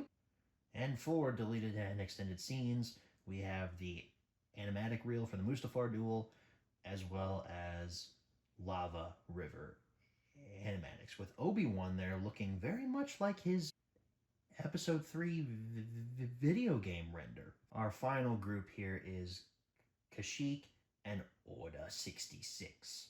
We have an overview. We don't have any interviews here, but we do have deleted and extended scenes, the collection, and a concept art gallery. For deleted scenes, we have an attack on Kashyyyk and the Order 66 animatic, the second death of Shakti. Anakin kills her in the Jedi Temple. Jedi imposters at the temple, which if you played Lego Star Wars, you know all about this. The clones disguise themselves as Jedi to try to kill Obi-Wan and Yoda and any other Jedi that try to come back to the temple. Senate duel animatic, and Yoda communes with Qui-Gon. Okay, so folks, that finally wraps things up here for this extra long menu tour. You get a ton of bonus content on this Blu-ray disc. I do kind of wish, though, we got some of those documentaries from those other releases thrown onto the Blu-ray disc. Maybe the Within a Minute documentary, the Phantom Menace one, like, they could have thrown those on here, maybe? As such, though, to have the definitive Jedi archive of bonus content for all the prequel movies, you do kind of need to have those bonus discs. But there's a lot of new stuff on here as well, like those 3D models and such, model turnarounds and everything. That's cool. And some new deleted scenes as well. But that, folks, is going to wrap things up here for the menu tour. Let's go ahead and head on back and answer the 5 main questions, as always. Alright, so we're back from the close-up. Now it's time to answer the 5 main questions, as always. Number 1. Where can you pick this product up? Walmart. You go to Walmart right now, you'll find these on store shelves. At least I did, because look at these pictures. I found these just a few days ago. Yeah, Walmart only includes the DVD variants, but hey, at least Star Wars is back on store shelves on home video. That's a cool thing. Might as well confirm this myself too, since I'm the editor. I'm out of Walmart, they have them here. Guess apparently this is part of a Fandango promotion. That's pretty neat. Number 2, is this product still being printed nowadays? Okay, folks, I'm going to answer this. Don't mess this up. Don't mess this up. Yes. I haven't been able to say that in a while. But yes, these are still being printed today. Number 3, should you pick this product up? So just like at the history section, this is not Nam, man. This is bowling. There are rules to this. I did not get that Big Lebowski quote right as much as I thought I did. I'm going to go through each film by themselves, and then at the end, I'll tell you if I recommend the entire trilogy. So each film is going to get either a recommend or not, and then whatever the average is of that is whether or not I recommend the entire trilogy or not. So starting off, we have The Phantom Menace. Our movie starts with Jedi Knights Qui-Gon Jinn and Obi-Wan Kenobi landing on a Trade Federation battleship to negotiate a treaty. Not exactly an action-packed opening, at least until the poison gas is released. I'm really liking Liam Neeson and Ewan McGregor as their respective Jedi. Ewan really feels like a young Alec Guinness, especially in the 2 later films, but here, he's really doing his best to be naive. And Neeson, man, he plays wise so perfectly. I love this behind-the-scenes fact, but since Neeson is like 6'4", they had to build these sets way higher than they had anticipated because the dude is so tall. After we're introduced to a slew of other characters, including Newt Gunray, Rune Hacko, yes, I know their names, we're then introduced to Natalie Portman as Queen Amidala. And she actually wants to act in some parts of this movie. Look, I dog on Portman a lot, rightly so, but she's doing good in most of The Phantom Menace. This isn't a Thor 2 performance, which is a wonderful thing. She was pretty young when she was on the set of The Phantom Menace, and the rest of her entourage was not allowed on set. So she said, "I'll show you, I'm not going to act for parts of this movie." You can tell she's trying to put on a show of strength during her conversation with Viceroy Newt Gunray. "Again, you come before us, your highness. You will not be pleased with what I have to say, Viceroy. Your trade blockade of our planet has ended." "I was not aware of such failure." "The ability to speak does not make you intelligent. Now get out of here." Jar Jar Binks, played by Ahmed Best, literally falls into the movie. Look, everyone has said their opinions on Jar Jar. I've gone through my fair share of hatred for this character, but I have softened up to him over the last couple of years. I'm still impressed by the CGI that's used to bring him to life. This was revolutionary technology for back in 1999. A fully CGI character had never been done, and to have it look as good as it does here speaks volumes of the talent over at ILM. I like that during the scene where everyone's going through the planet core, Qui-Gon's just like casually dropping some wisdom. Well, there's always a bigger fish. Jar Jar's reaction to his bits of wisdom make that planet core scene way funnier than it probably has any right to be. "Oh, Maxie bid the Force." So here's a little detail that I always notice when I watch this movie, and it has to do with Padme. Prior to her being captured, she's in that iconic red dress that just looks absolutely stunning, by the way. Also, you can see the cord where the lights on the dress are plugged in. Go back and watch that scene. It's clearly right there. They haven't taken it out of the movie. But anyway, she's in that iconic red dress. But after she's captured, she's in this almost like funeral dress. It's black. It's got these big like flower petals on the back of it. Or maybe they're like peacock feathers or something. I'm not sure. I'm not a fashion guy. I just know that the fashion designers who worked on Amidala's wardrobe win all of the Oscars. These dresses are magnificent looking. But she's wearing a different dress. That's when the switch happens. You have to think, it's kind of extra for the queen to change her entire outfit just so she can be captured, right? It's because her handmaiden put on a different outfit. And then the actual Queen Amidala put on the handmaiden outfit. Played by Keira Knightley, too, although you'd never be able to tell because they dub her with Portman's deep voice whenever Knightley's in the makeup. This has been a fan discussion for years, but does R2-D2 being involved in this movie, and the prequels in general, make the universe feel too small? I can see where that argument comes from, but in a universe where the stripe on Han Solo's pants has a backstory, I'm not surprised to see R2 in this movie.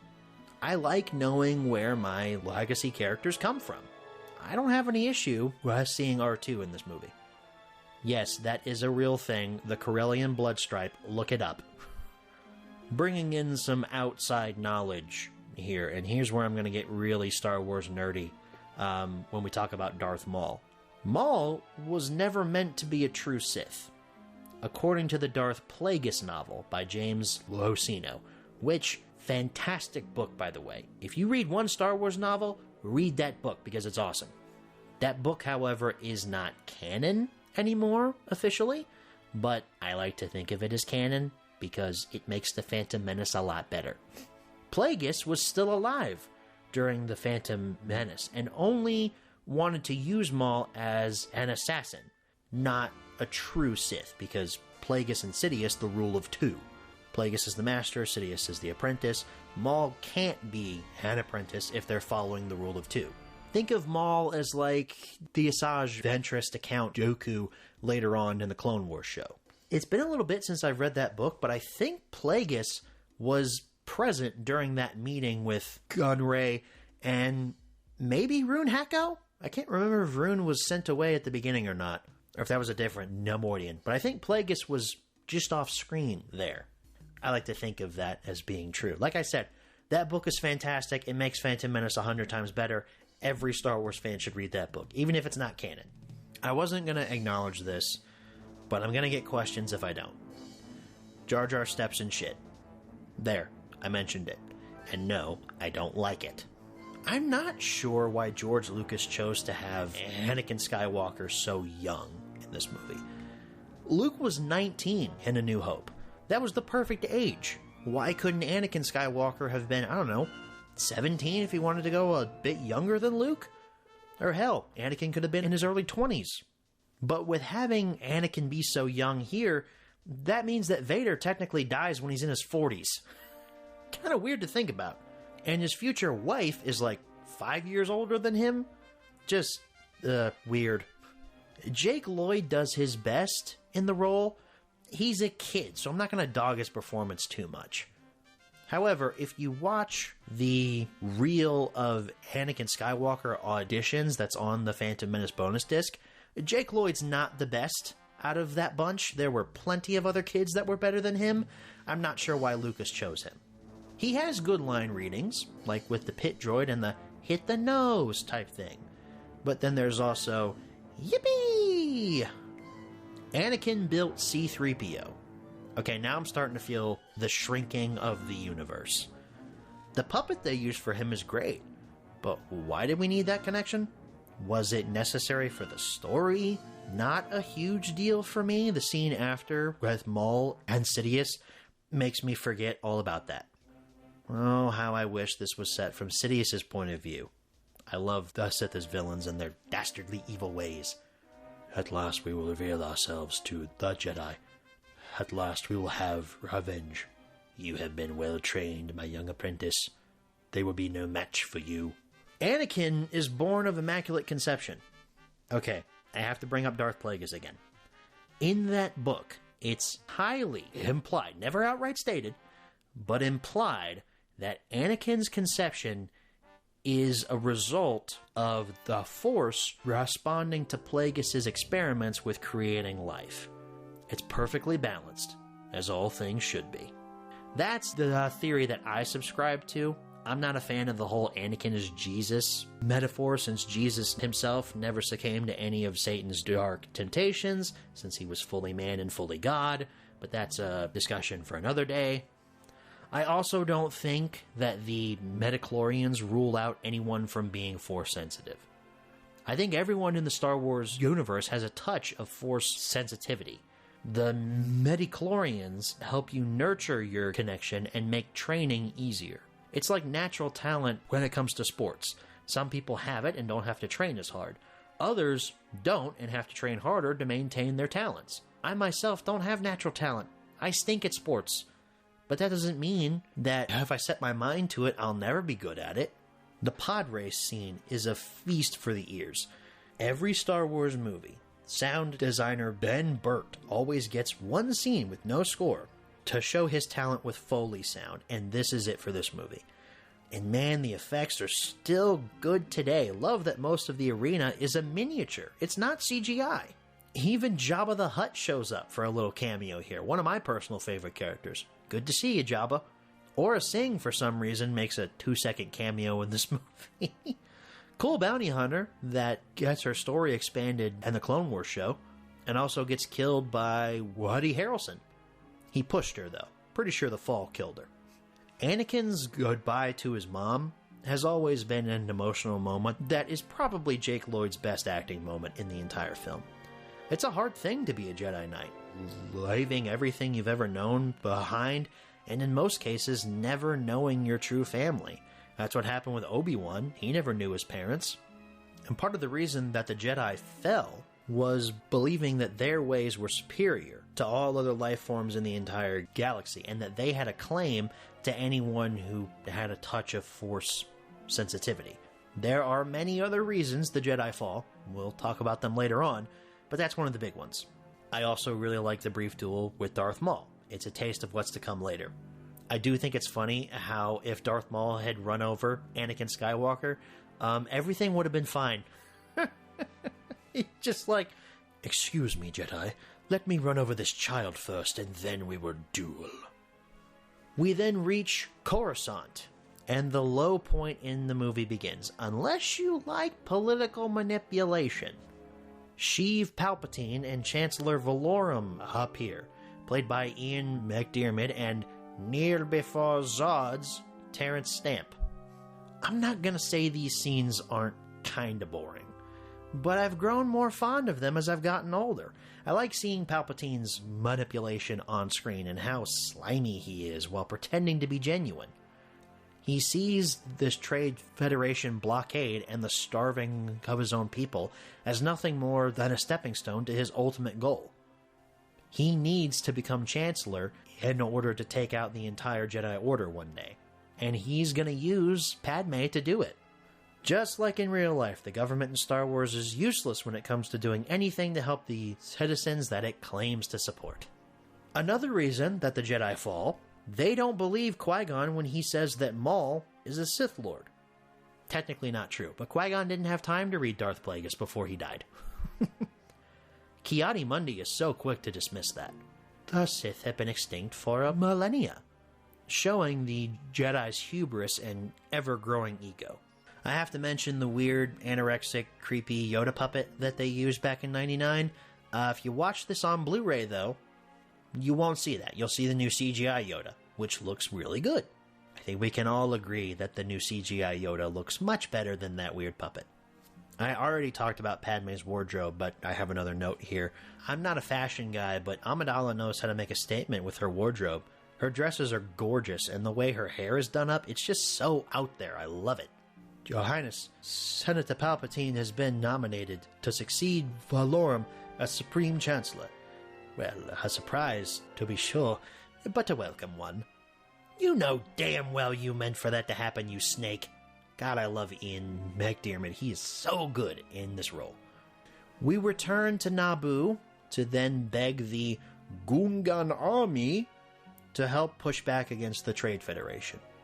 The scene where Padme reveals her deception, it's gotta be Portman's worst moment in the entire film. She tries to convey strength, but it comes off as boring. I ask you to help us. No, I beg you to help us. Not much begging going on there. Climax of the movie comes at us from 4 different perspectives.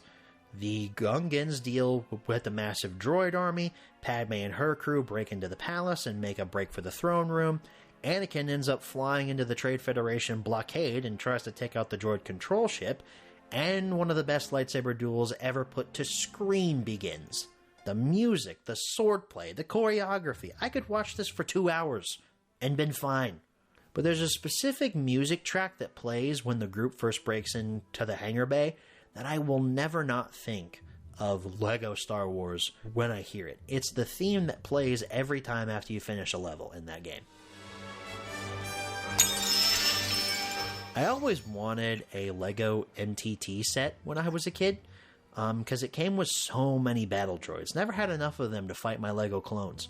Have to compliment the Foley sound as well when the MTTs drop off all those battle droids. Love all the whirring and clicking as they power up. And that march sound is just beautiful sounding. Battle droids get a lot of crap, but in giant numbers like these, they can be dangerous. Weak point of the climax for me has always been Anakin, and it's not because there's a convenient child-sized helmet in the cockpit, although that is kind of dumb. I'm way more invested in everything else, and when we cut back to Anakin, I just find myself going, okay, can we go back to the lightsaber battle? Can we go back to the Gungans? Can we go back to the fight for the throne room? Like, I don't want to see this.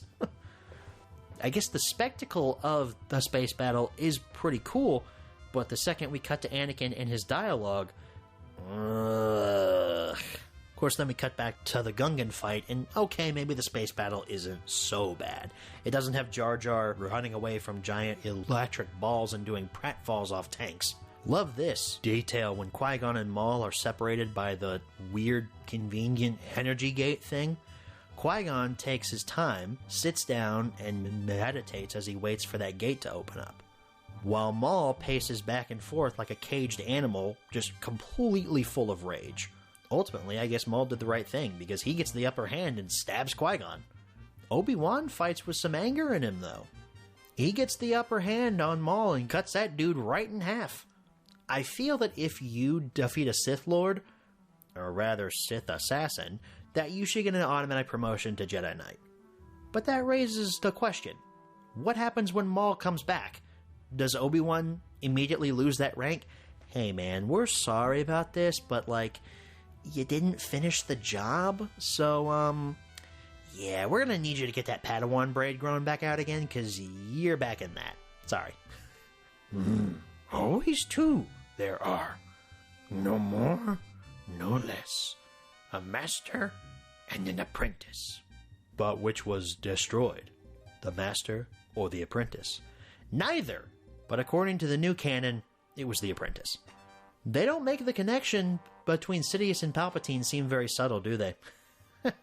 Right after Mace says that line, it slow pans over Sheev's face, and there's a hooded figure, I think it's Obi-Wan who's wearing his hood, that's in the background there. I mean, they are visually telling you these two characters are connected.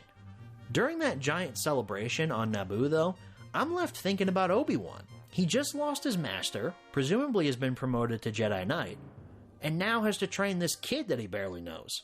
How does he feel about all this? I bet there's a book or comic that explains that. I do kind of like, though, how Yoda chastises him later.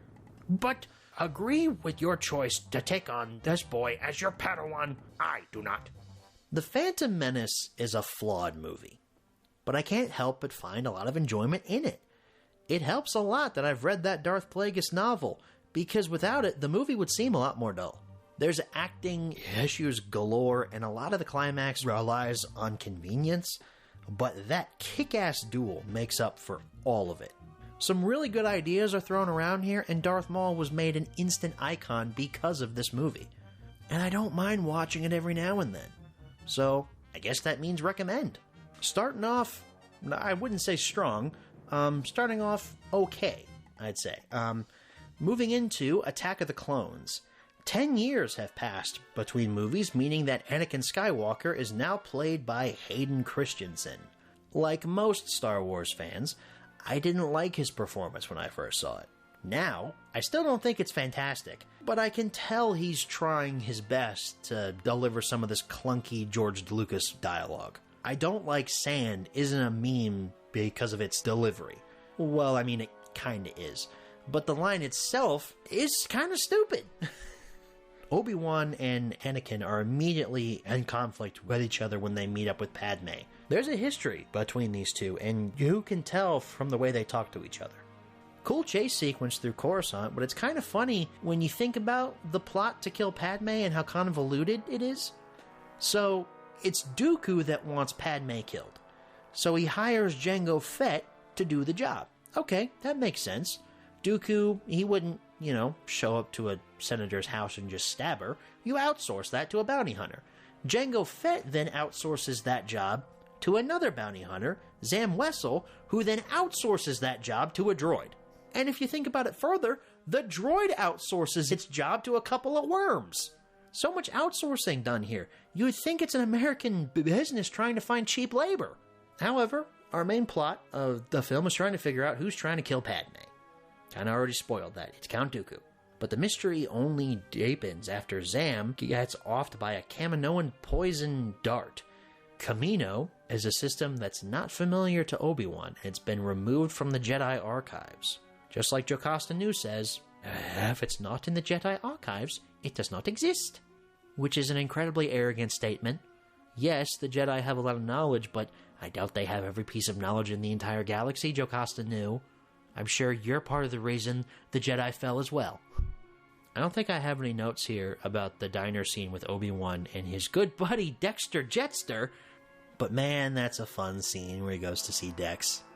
That there is a Kaminoan saber dart. It depends on how good your manners are, and how big your, pocketbook is. So the Jedi Council send Anakin and Padme on a honeymoon retreat. Crazy how they fall in love. Who could have saw that coming? And Obi-Wan is tasked with figuring out the mystery of Kamino. If you're not interested in the mystery, you have cringe romantic dialogue with Hayden Christensen and Natalie Portman to look forward to. Man, Christensen is dropping these line deliveries, and Portman is doing nothing to help his performance.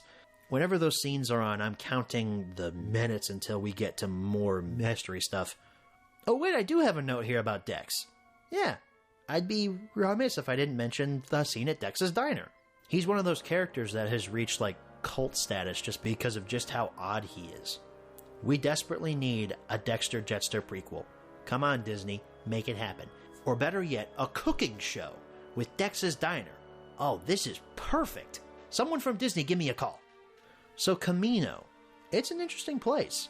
Its alien designs harken back to that classic science fiction 1950s tall gray alien with big eyes. I really like their architecture for their buildings, as well as the clone army that's waiting for Obi-Wan when he arrives. Jedi Master Sifo Dyas apparently ran off with the Jedi Council's credit card and placed a large order for a clone army. Think about the possibility for cameos in the scene where Obi-Wan's walking across that balcony. Who knows which named clones are in that scene? Rex was probably there, Cody. We actually see and hear Commander Pons speak later on during the Battle of Geonosis. Delta Squad was probably there somewhere, Fox, Wolf. We meet the titular bounty hunter Jango Fett, played by Tamora Morrison, and I am instantly interested in this character and his philosophy. He wanted an unaltered clone for himself. Is he barren? Could he not land a woman to save his life? I was recruited by a man called Tyrannus on one of the moons of Bogdan. They do their job well, I'll guarantee that. Who is Darth Tyrannus? I already know, but I'm playing someone who doesn't know everything about Star Wars already. And why was Jango recruited for this job? Play the Bounty Hunter video game to find that out. People have made fun of the scene at the fireplace with Anakin and Padme for years, and I won't throw fuel on the fire. But what was Padme thinking? That outfit for a conversation about not wanting to be with Anakin? If my wife ever wore an outfit like that, I wouldn't be able to form a coherent sentence. But the fight outside of Slave One, not Jango Fett's starship, Disney, Slave One, was absolutely brilliant. All the sounds used for Jango Fett's jetpack and blasters are great, which leads me into talking about Ben Burtt's big scene in the asteroid field. That bomb sound unlocks a part of my brain that I didn't know I could use. Hang on, son, we'll move into the asteroid field, and then we'll have a couple of surprises for him. He doesn't seem to take a hint, this guy. Look, I don't hate Hayden Christensen in this movie. He's fine. His best moment, though, is when he finds out his mother's been captured by Tusken Raiders and goes out to find her, primarily because he's not speaking throughout the majority of it. That speeder search set to Duel of the Fates is wonderful, and the slaughter of the Tusken camp after his mother dies in his arms is absolutely tragic. I'm not saying I want to see Anakin kill a bunch of Tusken Raiders, but I do kind of want to see Anakin kill a bunch of Tusken Raiders. Christopher Lee as Count Dooku makes his grand appearance at the Separatist Council on the planet Geonosis. Our friends from the Trade Federation have pledged their support. Once their battle droids have been combined with yours, we shall have an army greater than any in the galaxy. His voice instantly commands respect. He was the perfect choice to play this villain. I really love the scene later when Obi-Wan gets captured and Dooku tries to make a case to Obi-Wan about how the Dark Lord of the Sith is in control of the Galactic Senate. We find out later that Dooku was right. He was telling the truth the whole time. Which brings up a question. Was Dooku trying to recruit Obi-Wan out of a sense of self-preservation or a moral obligation? So Qui-Gon was Dooku's apprentice back when he was a Jedi, and if you watch the Tales of the Jedi TV series, you know that Dooku was heartbroken when Qui-Gon got murdered. So I'm wondering if he's trying to recruit Kenobi on a basis of familial connection? Kind of, maybe? I lean more on the side of self-preservation. Since the Sith in Star Wars, they're like cheating spouses. They will always betray one another to hold on to any little scrap of power that they can get their hands on. Look what happened to Maul, and what will happen to Dooku at the end of the Clone Wars. Read the Darth Vader comics. Palpatine is constantly searching for a newer, younger model. Dooku did leave the Jedi Order for idealistic reasons, but once he became a Sith, he threw all morality out the window. His goal was always to kill his master and rule over the galaxy himself, much like Vader's will be later on. So after the famous for all the wrong reasons, and not just the men, but the women, and the children too. They're animals, and I slaughter them like animals. I hate them. Scene. George Lucas's ultimate middle finger to all Jar Jar critics out there comes to fruition. Jar Jar Binks is responsible for the emergency powers given to Chancellor Palpatine, meaning that he alone might not be solely responsible, but has a very large hand in the fall of the Republic a little less than 3 years later. Well done, Jar Jar, and bravo, George Lucas. Misa propose that the Senate grant immediately emergency powers to the Supreme Chancellor. These Geonosians, they're an interesting species. Their bug designs are just grotesque enough to make me instantly hate them. They've got great weapons, too. Those sonic blast guns are really cool sounding. The story behind the action scene in the droid factory is George Lucas literally wrote it on the way to the set, and it was filmed entirely on a blue screen. And you can tell. I'm usually a sucker for Star Wars action, but this is one of those rare sequences that I just don't like. There's some cool moments. Anakin's hand getting caught in that droid mold was kind of funny, but these effects look rushed, and none of it looks like the actors are in any danger at all. The level and the complete saga is way better than what happens in the movie. We move from a lackluster action sequence to one that is top tier. The fight in the Geonosian arena is spectacular. The creature designs are all fantastic, and the music is some of John Williams' best work. Fun fact, Across the Stars was briefly considered as my wife's Walk Down the Aisle song at my wedding. I say briefly because it was considered for probably about 10 seconds. But the fact that it was considered at all is pretty important. Newt Gunray has some of the funniest reactions to this entire arena sequence. She can't do that! Shoot her or something! Patience, Viceroy, patience, she will die. There's a plush toy that you can buy at the Disney parks of that Nexu creature, that big cat beast that creates a perfect midriff for Padme. It's overpriced, but the next time I'm there, I kind of want to buy it, because this thing's kind of cute. I feel so bad when he gets kicked off the post and whines on the ground. When Mace Windu and the rest of the Jedi show up, all hell breaks loose. So much lightsaber cutting and blaster fire. I love it. I do feel bad, though, when Jango gets his head cut off. Though if you've seen the deleted scene, you know Jango's death was originally a lot more violent. He didn't lose just his head, but part of his leg and one of his hands, too.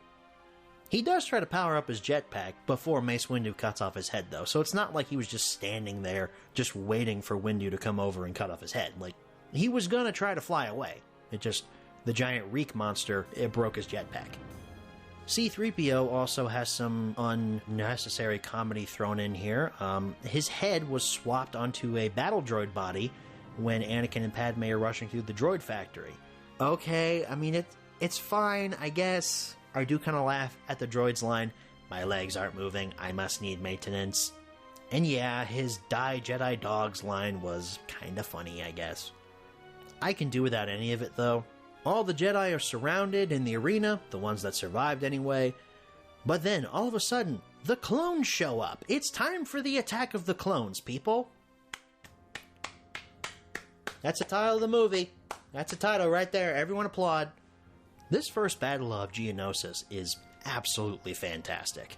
It was so good they had to go back and do it again in the Clone Wars cartoon series, because there's a second battle of Geonosis. With this war, it brings the Jedi to the forefront of the conflict, leading to their downfall later. But it does lead to one of the greatest Star Wars television shows ever made, and some pretty badass action here. Some of the CGI for the clones, though, hasn't aged well at all, especially after seeing real clone outfits in some of the newer Disney Plus shows. There wasn't a single piece of clone armor that was produced for either of these last two prequels. They were all CGI. Forward thinking for the time, but you can tell that those outfits are just husks. They're not real people. It wouldn't be until the Clone Wars cartoon that the clones were given individual personalities and more chatter was added to some of these fight scenes, but I really like the clone army here. There's a theory out there that the clone that helps Padme after he falls off the gunship is Rex. I think that's a fun theory. However, while Rex did fight at the first Battle of Geonosis, he would have already been a captain at that point, and he should have been wearing red markings on his armor. That's a clone that helps Padme. Well, according to the Bad Batch, that's one of them Reg clones. It's a nice theory, but I don't think it's true. I don't think we see Rex on screen anywhere during the Geonosis battle, but if we did, this captain could be him. The lightsaber duel with Anakin, Obi-Wan, and Dooku was good. Not Phantom Menace great, but still enjoyable. Finding out that Dooku can use Force Lightning and seeing him fight Master Yoda, I'm sure that was mind-blowing for audiences back in 2002. And Anakin loses his right arm in that fight. I've seen people online saying that Yoda should be above having a lightsaber. I don't agree with that whatsoever. Yoda is a grand Jedi Master. Using a lightsaber shouldn't diminish that fact. Obi-Wan even says earlier, if Anakin focused on his saber skills as much as his wit, he'd rival Yoda as a swordsman. Obviously, Yoda uses a saber, and the way he jumps around like a little frog is kind of fun to watch. Size matters not. Yoda is the ultimate embodiment of that fact. The final shots of Attack of the Clones are so meaningful to me. Seeing all the clones standing at attention, the ships taking off, Palpatine overseeing everything, the early Imperial March, Yoda's foreboding line of, "Begun, the Clone War has." It's all brilliant. Yoda's right. There was no victory here, only more fighting, and an all-out war is coming to the galaxy. Ending with the secret wedding of Anakin and Padme was definitely a choice. Not my preferred choice. I think the impact of the beginning of the war that will eventually lead to the downfall of the Jedi Order as well as the Republic in general, I think that's way more impactful and definitely a better way to end things. It's an omen of the darkness that's on its way. And I don't want to hear anyone out there saying, well, it ends with a wedding, so that's a pretty hopeful way to end things. No, this marriage goes up in smoke. Literally because Anakin's fate is to burn on Mustafar, and he will 3 years later. Attack of the Clones feels very middle chapter, but it does have some standout moments. This doesn't have the Rogue One effect, where the third act is so great it makes me forget everything else that happened. No, there's a lot of cringe romantic dialogue that doesn't work, and some lackluster CGI effects.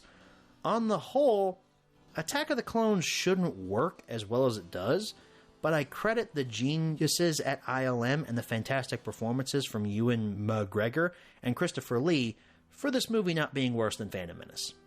The level of recommend I gave to Phantom Menace, I think I'm going to give that level of recommend to Attack of the Clones as well. And now, folks, we have arrived at the best prequel movie, Revenge of the Sith. The one where everything we love goes to shit. The opening shots of this movie are stupendous. The war drums, the starfighters flying through, the destruction of those ships during the Battle of Coruscant, it instantly pulls me in. One of my favorite levels from Complete Saga to go back and replay. Anakin and Obi-Wan feel more natural in their roles. Ewan and Hayden feel like old friends that actually have history, and you can instantly feel that in the elevator scene. Always on the move. Our opening lightsaber fight with Count Dooku is really good. You can actually see what's happening, as opposed to last movie, where the majority of that fight was in darkness.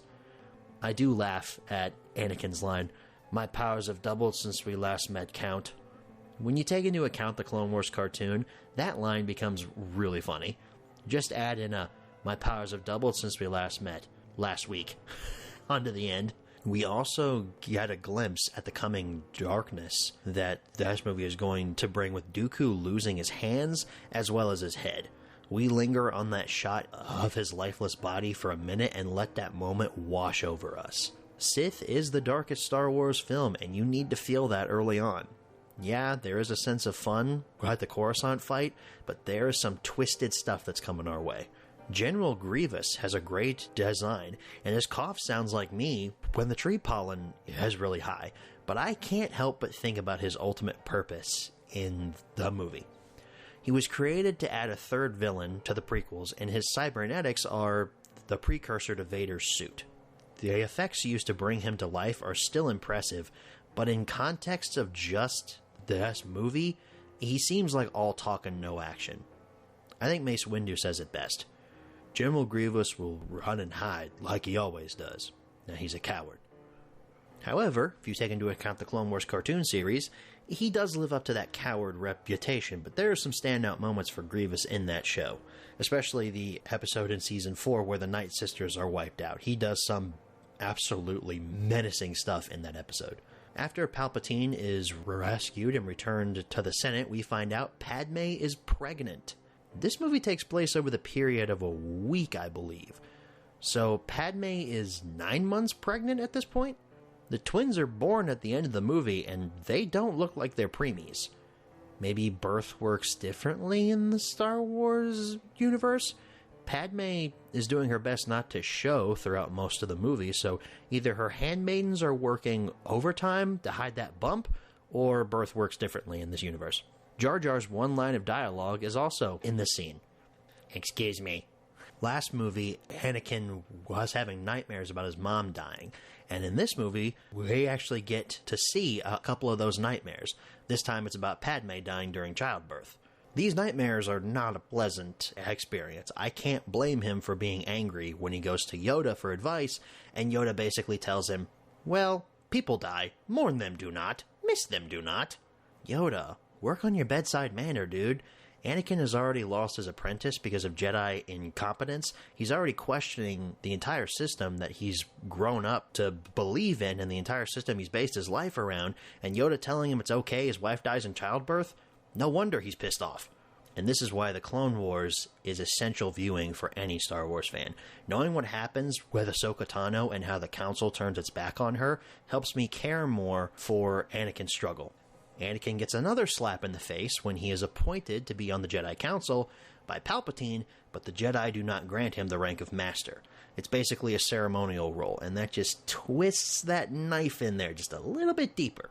If you read the novelization by Matthew Stover, Anakin wanted to be a Master because he believed that the Jedi archives held secrets to extending life that only Masters could access.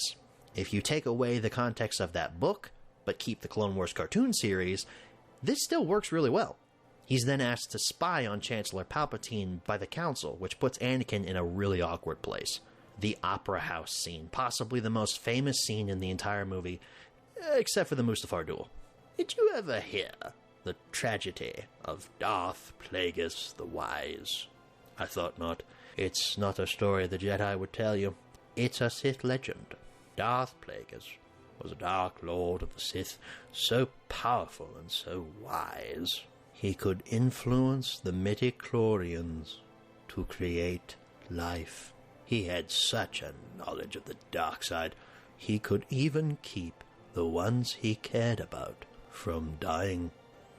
After hearing about that, Anakin's questions only grow. And if you're like me, this isn't just a legend. Plagueis was real and was killed by Sidious. You can see how subtly Palpatine continues his manipulations on Anakin, praising him as the best of the Jedi, and twisting the words of the Council. All who gain power are afraid to lose it. Anakin, I'm appointing you to be my personal representative on the Jedi Council. I see you as the greatest of all the Jedi, Anakin. Not the first time that we get to see the Wookiee homeworld. It was first seen in the Star Wars Holiday Special, another one of the aspects of the Star Wars universe that I loathe. Here, though, it looks like it wasn't brought to life on a budget of $6 and a ham sandwich. Master Yoda and Commander Gree are leading the campaign to free the Wookiees from the Separatist Alliance. Don't get too attached to Commander Gree, he doesn't last long. But you can get attached to Commander Cody, Obi-Wan's right-hand man. He also appears. Yes, I know all these clones, like earlier when Oddball, the clone pilot, is seen. Although I primarily know Oddball from the Clone Wars movie. Thank you, sir. Sorry, I panicked. That's all right, oddball. It happens to everybody. I think this is funny. So Sidious gathers all of the Separatist leaders to hide on Utapau. He then instructs Grievous to send the Separatist leaders to the Mustafar system. So you put him on a bus, brought him to Utapau, now you're going to put him on another bus and send him to Mustafar. But it leads to the greatest line in cinematic history. Hello there. General Kenobi. Obi-Wan then fights Grievous for technically what was the first time back in 2005, but we know it now as the final time that they fought. Hearing Grievous talk about how, I've been trained in your Jedi arts by Count Dooku, it's always kind of clunky to hear, since we know these two fought a lot previously, but again, we didn't know that in 2005. Kind of like how the writers painted themselves into a corner with having Anakin not meet Grievous until this movie. So throughout all of the Clone Wars, they're constantly having Grievous run out of one room and Anakin run into the room after him. This fight is great, although it does go on a bit too long with the giant lizard and wheel bike chase. I do love Grievous's death, though. It's grisly, man. And definitely deserved, considering the atrocities he committed during the Clone Wars. Just the fire bursting out of his eyes. Like, man, you did not have to go that brutal, George Lucas. We do get another great scene with Palpatine and Anakin that comes prior to Grievous's death. Palpatine puts all his cards out on the table, leaving it up to Anakin to choose what he does with the knowledge that Palpatine is the Sith Lord that the Jedi have been searching for throughout the entire war. What? I never knew this. It's not like it's been foreshadowed or anything. And if you watch the Clone Wars cartoon series, it's very apparent, especially during the Mandalore arc. Well, the one in Season 5, where Palpatine literally tells Mas Amedda, prepare my shuttle, and then he goes to Mandalore and kills Savage Opress and captures Darth Maul. He even knows about Padme, which isn't exactly subtle. Those two are not trying hard to hide their marriage. Ian McDiarmid even subtly changes his voice when he reveals that he's Sidious. Anakin, use my knowledge, I beg you. Do not continue to be a pawn of the Jedi Council. Then we get a just absolute wonderful moment. After Anakin goes and tells Mace Windu that Sidious is the Sith Lord, Mace tells Anakin to wait in the council chambers until he, Kit Fisto, Agent Kolar, and Stacey Tin all come back. Yes, I know their names. Because they're about to go and arrest Sidious. And, man, that scene in the Jedi Council chamber with Anakin, just the silence in that moment is absolutely wonderful. No dialogue at all, but you can tell that Padme and Anakin are feeling the same emotions, being miles apart. It's a rare moment of quiet throughout this entire bombastic movie, and it serves as an omen for the darkness that's to come. Another really good lightsaber duel between Mace Windu and Palpatine follows. I know they killed Agent Kolar, Kit Fisto, and Stacey Tin to show how powerful Palpatine is, but all three kind of go out like punks. Fisto lasts the longest, though. Well, aside from Mace Windu, really hated seeing him go out. He's another standout Jedi in the Clone Wars cartoon series. I never liked, though, how Sidious's face gets all messed up because Windu's lightsaber basically turns into a lightning rod. I always liked the theory of Sidious being totally enriched in the dark side after he reveals himself as Sidious, and it's been slowly just disfiguring him for years. But also, he was an old man in the original trilogy. That's what I thought when I was a kid. Oh, that guy's horrendously old. Not that he got his face cooked by a lightning rod. How could I not mention, I am the Senate? Ian McDiarmid is having a ball with this role when he goes full Emperor. I absolutely love it. He's pretty much the main reason why I like Rise of Skywalker. His performance in that's just really good. He's also a huge fraud. He told Anakin, I know the secret to circumventing death, but actually, we can discover it together. Once again, Anakin is played, but this is him at his most powerful. After he loses all of his limbs, Palpatine was always disappointed in Vader and was always on the hunt for a new apprentice. In the Vader comics, he's constantly testing Vader. No, I don't think Mace Windu survived that fall. And if he did, it completely negates Anakin's choice to fall to the dark side. We do not need every character who's died to come back. It worked with Maul because he was a relatively small character with a huge impact on the fan base, and they made that character more interesting because he survived. We do not need a Mace Windu live story. Should we bring back Jango Fett? But now he has a cybernetic body, since everyone can come back from the dead now. That actually would be kind of funny, seeing Jango Fett with just a head and like spider legs walking around. Hello, Boba. I'm Jango. Palpatine's manipulation of the entire situation is masterful. He twists the Jedi's intentions and paints them as war criminals. It was easy to turn the population against the Jedi Order, since the war had been going on for so long, and the public was basically sick of it. However, without the Clone Wars cartoon series, Anakin's fall does seem kind of sudden, without any build-up. But when you add in the context of that show, it's an absolute gut-wrenching moment. You've watched Anakin for years at this point be a hero of the Republic, save countless lives, and now he's turning against everything he's ever known. And it's only going to get worse from here with one phone call. Order 66 is one of the best scenes in all of Star Wars, omitting the Clone Wars cartoon here. It is still one of the best. The music is so good, and the reactions of all of these actors to their own troops turning on them sells the sadness of that scene. And again, when you add in the Clone Wars series, it makes the scene better, because we see named clones killing named Jedi. Commander Kara guns down Ki-Adi-Mundi. Commander Bly takes out Aayla Secura. I've had a second thought. Those two had a weird subplot in the Republic comics where Aayla Secura was in love with Bly. Even Commander Cody takes a shot at Obi-Wan, and in other media, this hurts even more. Captain Rex fighting his inhibitor chip to not shoot Ahsoka in the Clone Wars finale. God almighty, what a moment that was. The Order 66 level in Jedi Fallen Order is a standout moment in that game. Seeing Plo Koon be shot out of the sky. I'm not sure which clone shoots him down, but I'm sure he has a name somewhere. Just this scene is absolute perfection. It hurts in all the right ways. Okay, we have to get a little political here. For the last couple of election cycles, everyone has used the "so this is how liberty dies" with thunderous applause line from Padme to help boost their political opinion. One side has it right, while the other one always gets it wrong. It's clear that Palpatine is using this moment in the Senate to paint the Jedi, his political opponents, as traitors and wanting them executed for what they believe. There's only one side of the aisle that supports killing their political opponents. I will not elaborate further, but I think we all know what side I'm talking about here. Palpatine's speech is made even better because of other media as well. Seeing it from the clone's point of view and the Bad Batch show made it hit even more.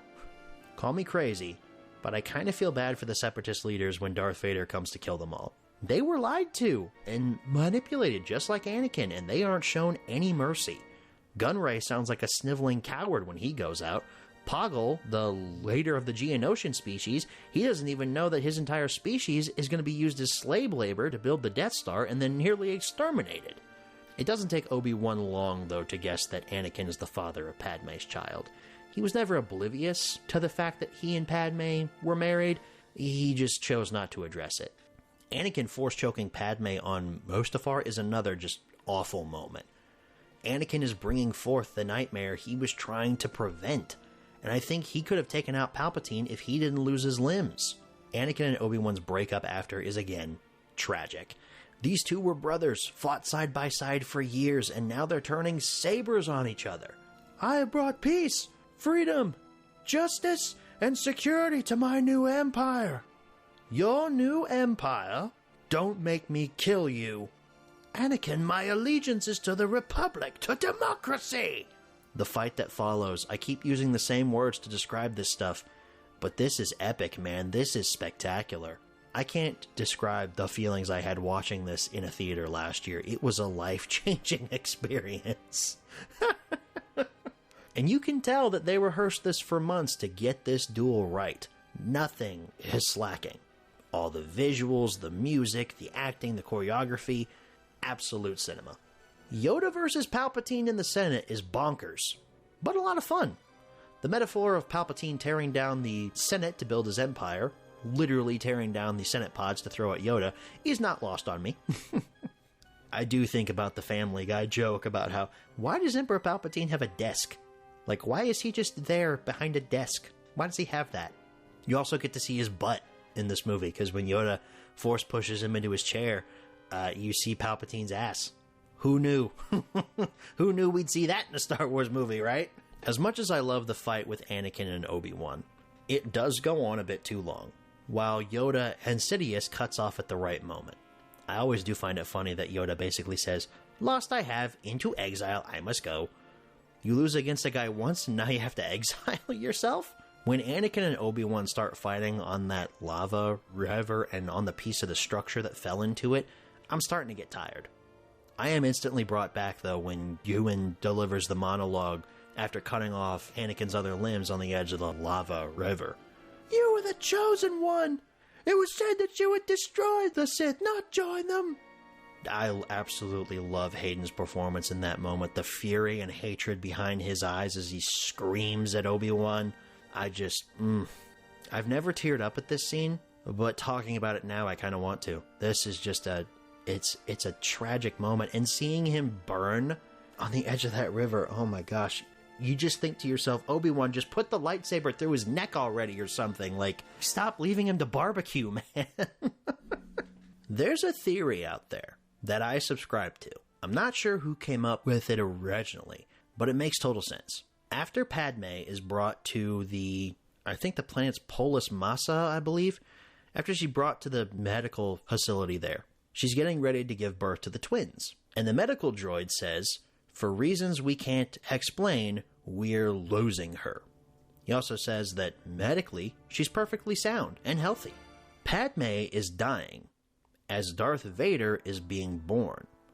What if Palpatine is siphoning Padme's life force to keep Vader alive, while that suit is being placed on him and his robotic limbs are being put on him? Those droids operated on Vader for hours. It was not a quick job.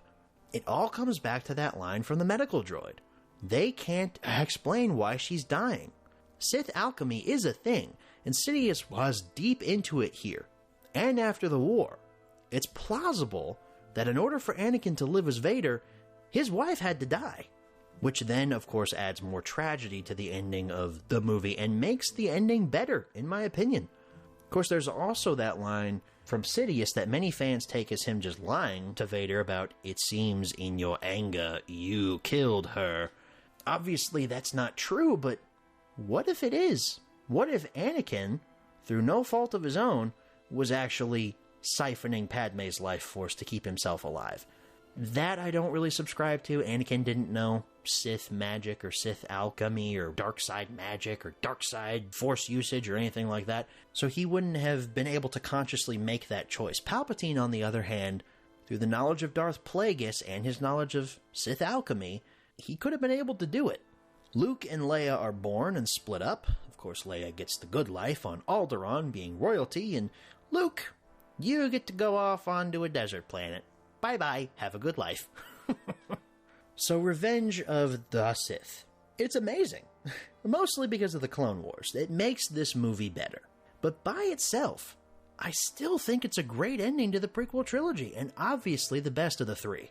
But when you add in the 7 seasons of that show, and the hours spent with Anakin, Obi-Wan, and to an extent, Ahsoka, the clones, Mace Windu, Yoda, Kit Fisto, all the other Jedi Knights, good lord, does Revenge of the Sith hurt way more after you add in that show.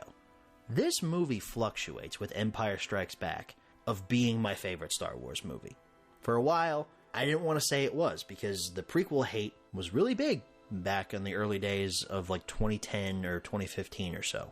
I mentioned earlier that Disney wanted to shun the prequels. They wanted to act like they didn't even exist as they were bringing out Force Awakens and Last Jedi. But I'm finally ready to admit, This and Empire Strikes Back fluctuate for the number one spot on my Star Wars ranking list. It really depends on my mood and which one I've watched recently. Right now, Revenge of the Sith is my favorite one, but I'm sure after watching Empire Strikes Back again, then that'll be my favorite one. It's a constant struggle between the two.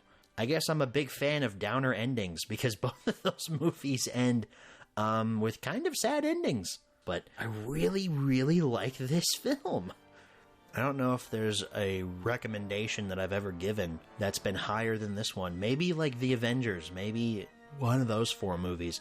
But this, man, this might be the highest recommendation I've ever given. Revenge of the Sith, fantastic film, especially when you watch the Clone Wars. It's a recommend not only for Sith, but for the Clone Wars cartoon series.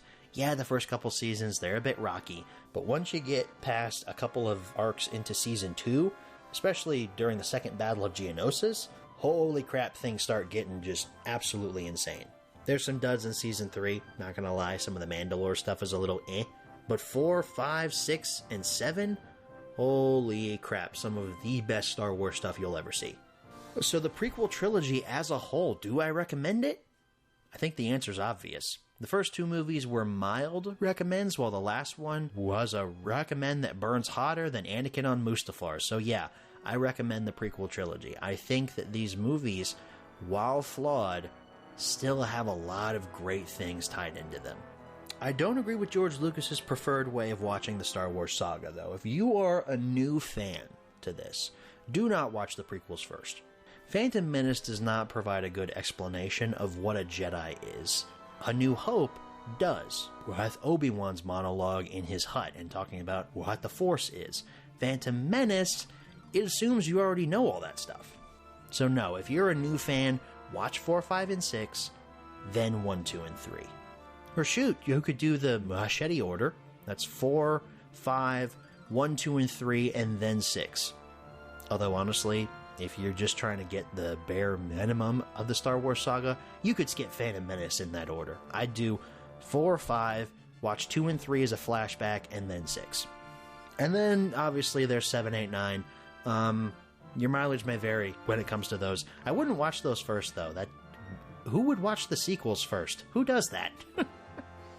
Although I will go on record here, I like the majority of what was done in the sequel trilogy. I do think Rise of Skywalker falls flat on its face, and is just bonkers crazy. It's a fun, bad movie, but it is bad. And I like The Last Jedi. I still stand by my opinion on that. I like The Last Jedi. I like what they were doing with that. I'm ashamed of Disney that they went back on that plan. Although there really wasn't a plan to begin with, but I'm ashamed that they didn't go forward with that plan. And The Force Awakens, that's just a fun throwback to A New Hope. I don't mind that movie. Number 4, where should you pick this product up? Well, same answers as number 1. If you find it in Walmart, definitely go pick it up there. And number 5, what price should you pay? Well, I believe the going price for these trilogy sets right now is around $50 for either format. And that's honestly not a bad deal. If you don't already own the prequels on Blu-ray, getting it for $50-$60. If you don't already own the prequels on Blu-ray and you can get them for $50, maybe even $40 at Walmart, or maybe on Amazon, definitely go for that, because I think the Blu-ray transfers of these look great. You'll notice I don't own the 4K transfers of these. That's really because they were out on store shelves for a while, and then they just kind of vanished as quick as they showed up. And I want copies with slipcovers, and it's getting harder and harder to find copies with slipcovers. I may just have to say screw it one day and just pick up copies without slipcovers. I was able to get the classic trilogy on 4K with slipcovers. I don't know about prequels, though. I'm hoping I can. I'm not sure, though. I did watch 4K rips of Attack of the Clones and Revenge of the Sith for this HMR, and those 4K Blu-ray discs, they look a little dim. I like my colors to be bright and saturated. I guess I'm not really a big fan of the classic film look that the 4K Blu-rays were trying to go for, because to me, they looked kind of dim and they looked a little lifeless. So maybe I'll end up just sticking with my Blu-rays for a while. The Blu-rays of these look great. Of course, the Blu-rays of the classic trilogy also look great to me, but I wanted the new 4K transfers because it's the classic trilogy. And then I wound up getting my hands on Project 4K 77, 80, and 83, and good lord, those look better than anything Disney has ever done. So, folks, the raw recording for this is almost 2.5 hours. I don't know how long this is going to end up being, but I wouldn't be shocked if it's close to 2.5 hours. And I want to say this before we move on to the ending segment. Shout out to Dozer Daisy. She offered to edit this for me. She has handled the audio segments throughout the entire show. My dumbass took on the close-up and the menu tour segments, but she edited the majority of this. So can we all give a round of applause to Dozer? I think she did a fantastic job here. Not only on just the editing portion of just the entire thing, but also animating the sketch sequence prior to the video starting and then the transition segments. I mean, she's done a lot of work on this. So, again, round of applause. I do not think I could have got this out on May 4th without her help. So, thank you very much, Dozer. We all very much appreciate you.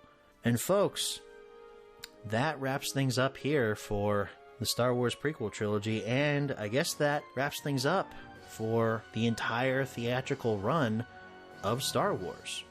I don't count the Ewok films, those are telemovies, or any of the droids animated like spin-off movies or anything like that. I have covered every single theatrical Star Wars movie. Put an asterisk next to that because The Mandalorian and Grogu hits theaters in just a couple of weeks, which will instantly make that statement outdated. I hope you guys have enjoyed this extra long episode of Home Media Reviews, and I hope you guys are hyped up for what's coming in the rest of Season 8. Trust me, there are some real classics coming your way. Next week's movie is a certified science fiction classic. Came out in the late 60s, and it ushered in a brand new franchise throughout the 70s and 80s that is still around today. Maybe it doesn't have as much cultural relevance as it did back in the 70s and 80s, but everyone knows about Planet of the Apes. We're talking about the very first one, the one that started everything, starring Grid Teeth Charlton Heston. I hope to see you guys next week for 1968's Planet of the Apes. And folks, we close the book, for now, on Star Wars theatrical films. Thank you all so very much for watching. Good night, everybody, and may the Force be with you.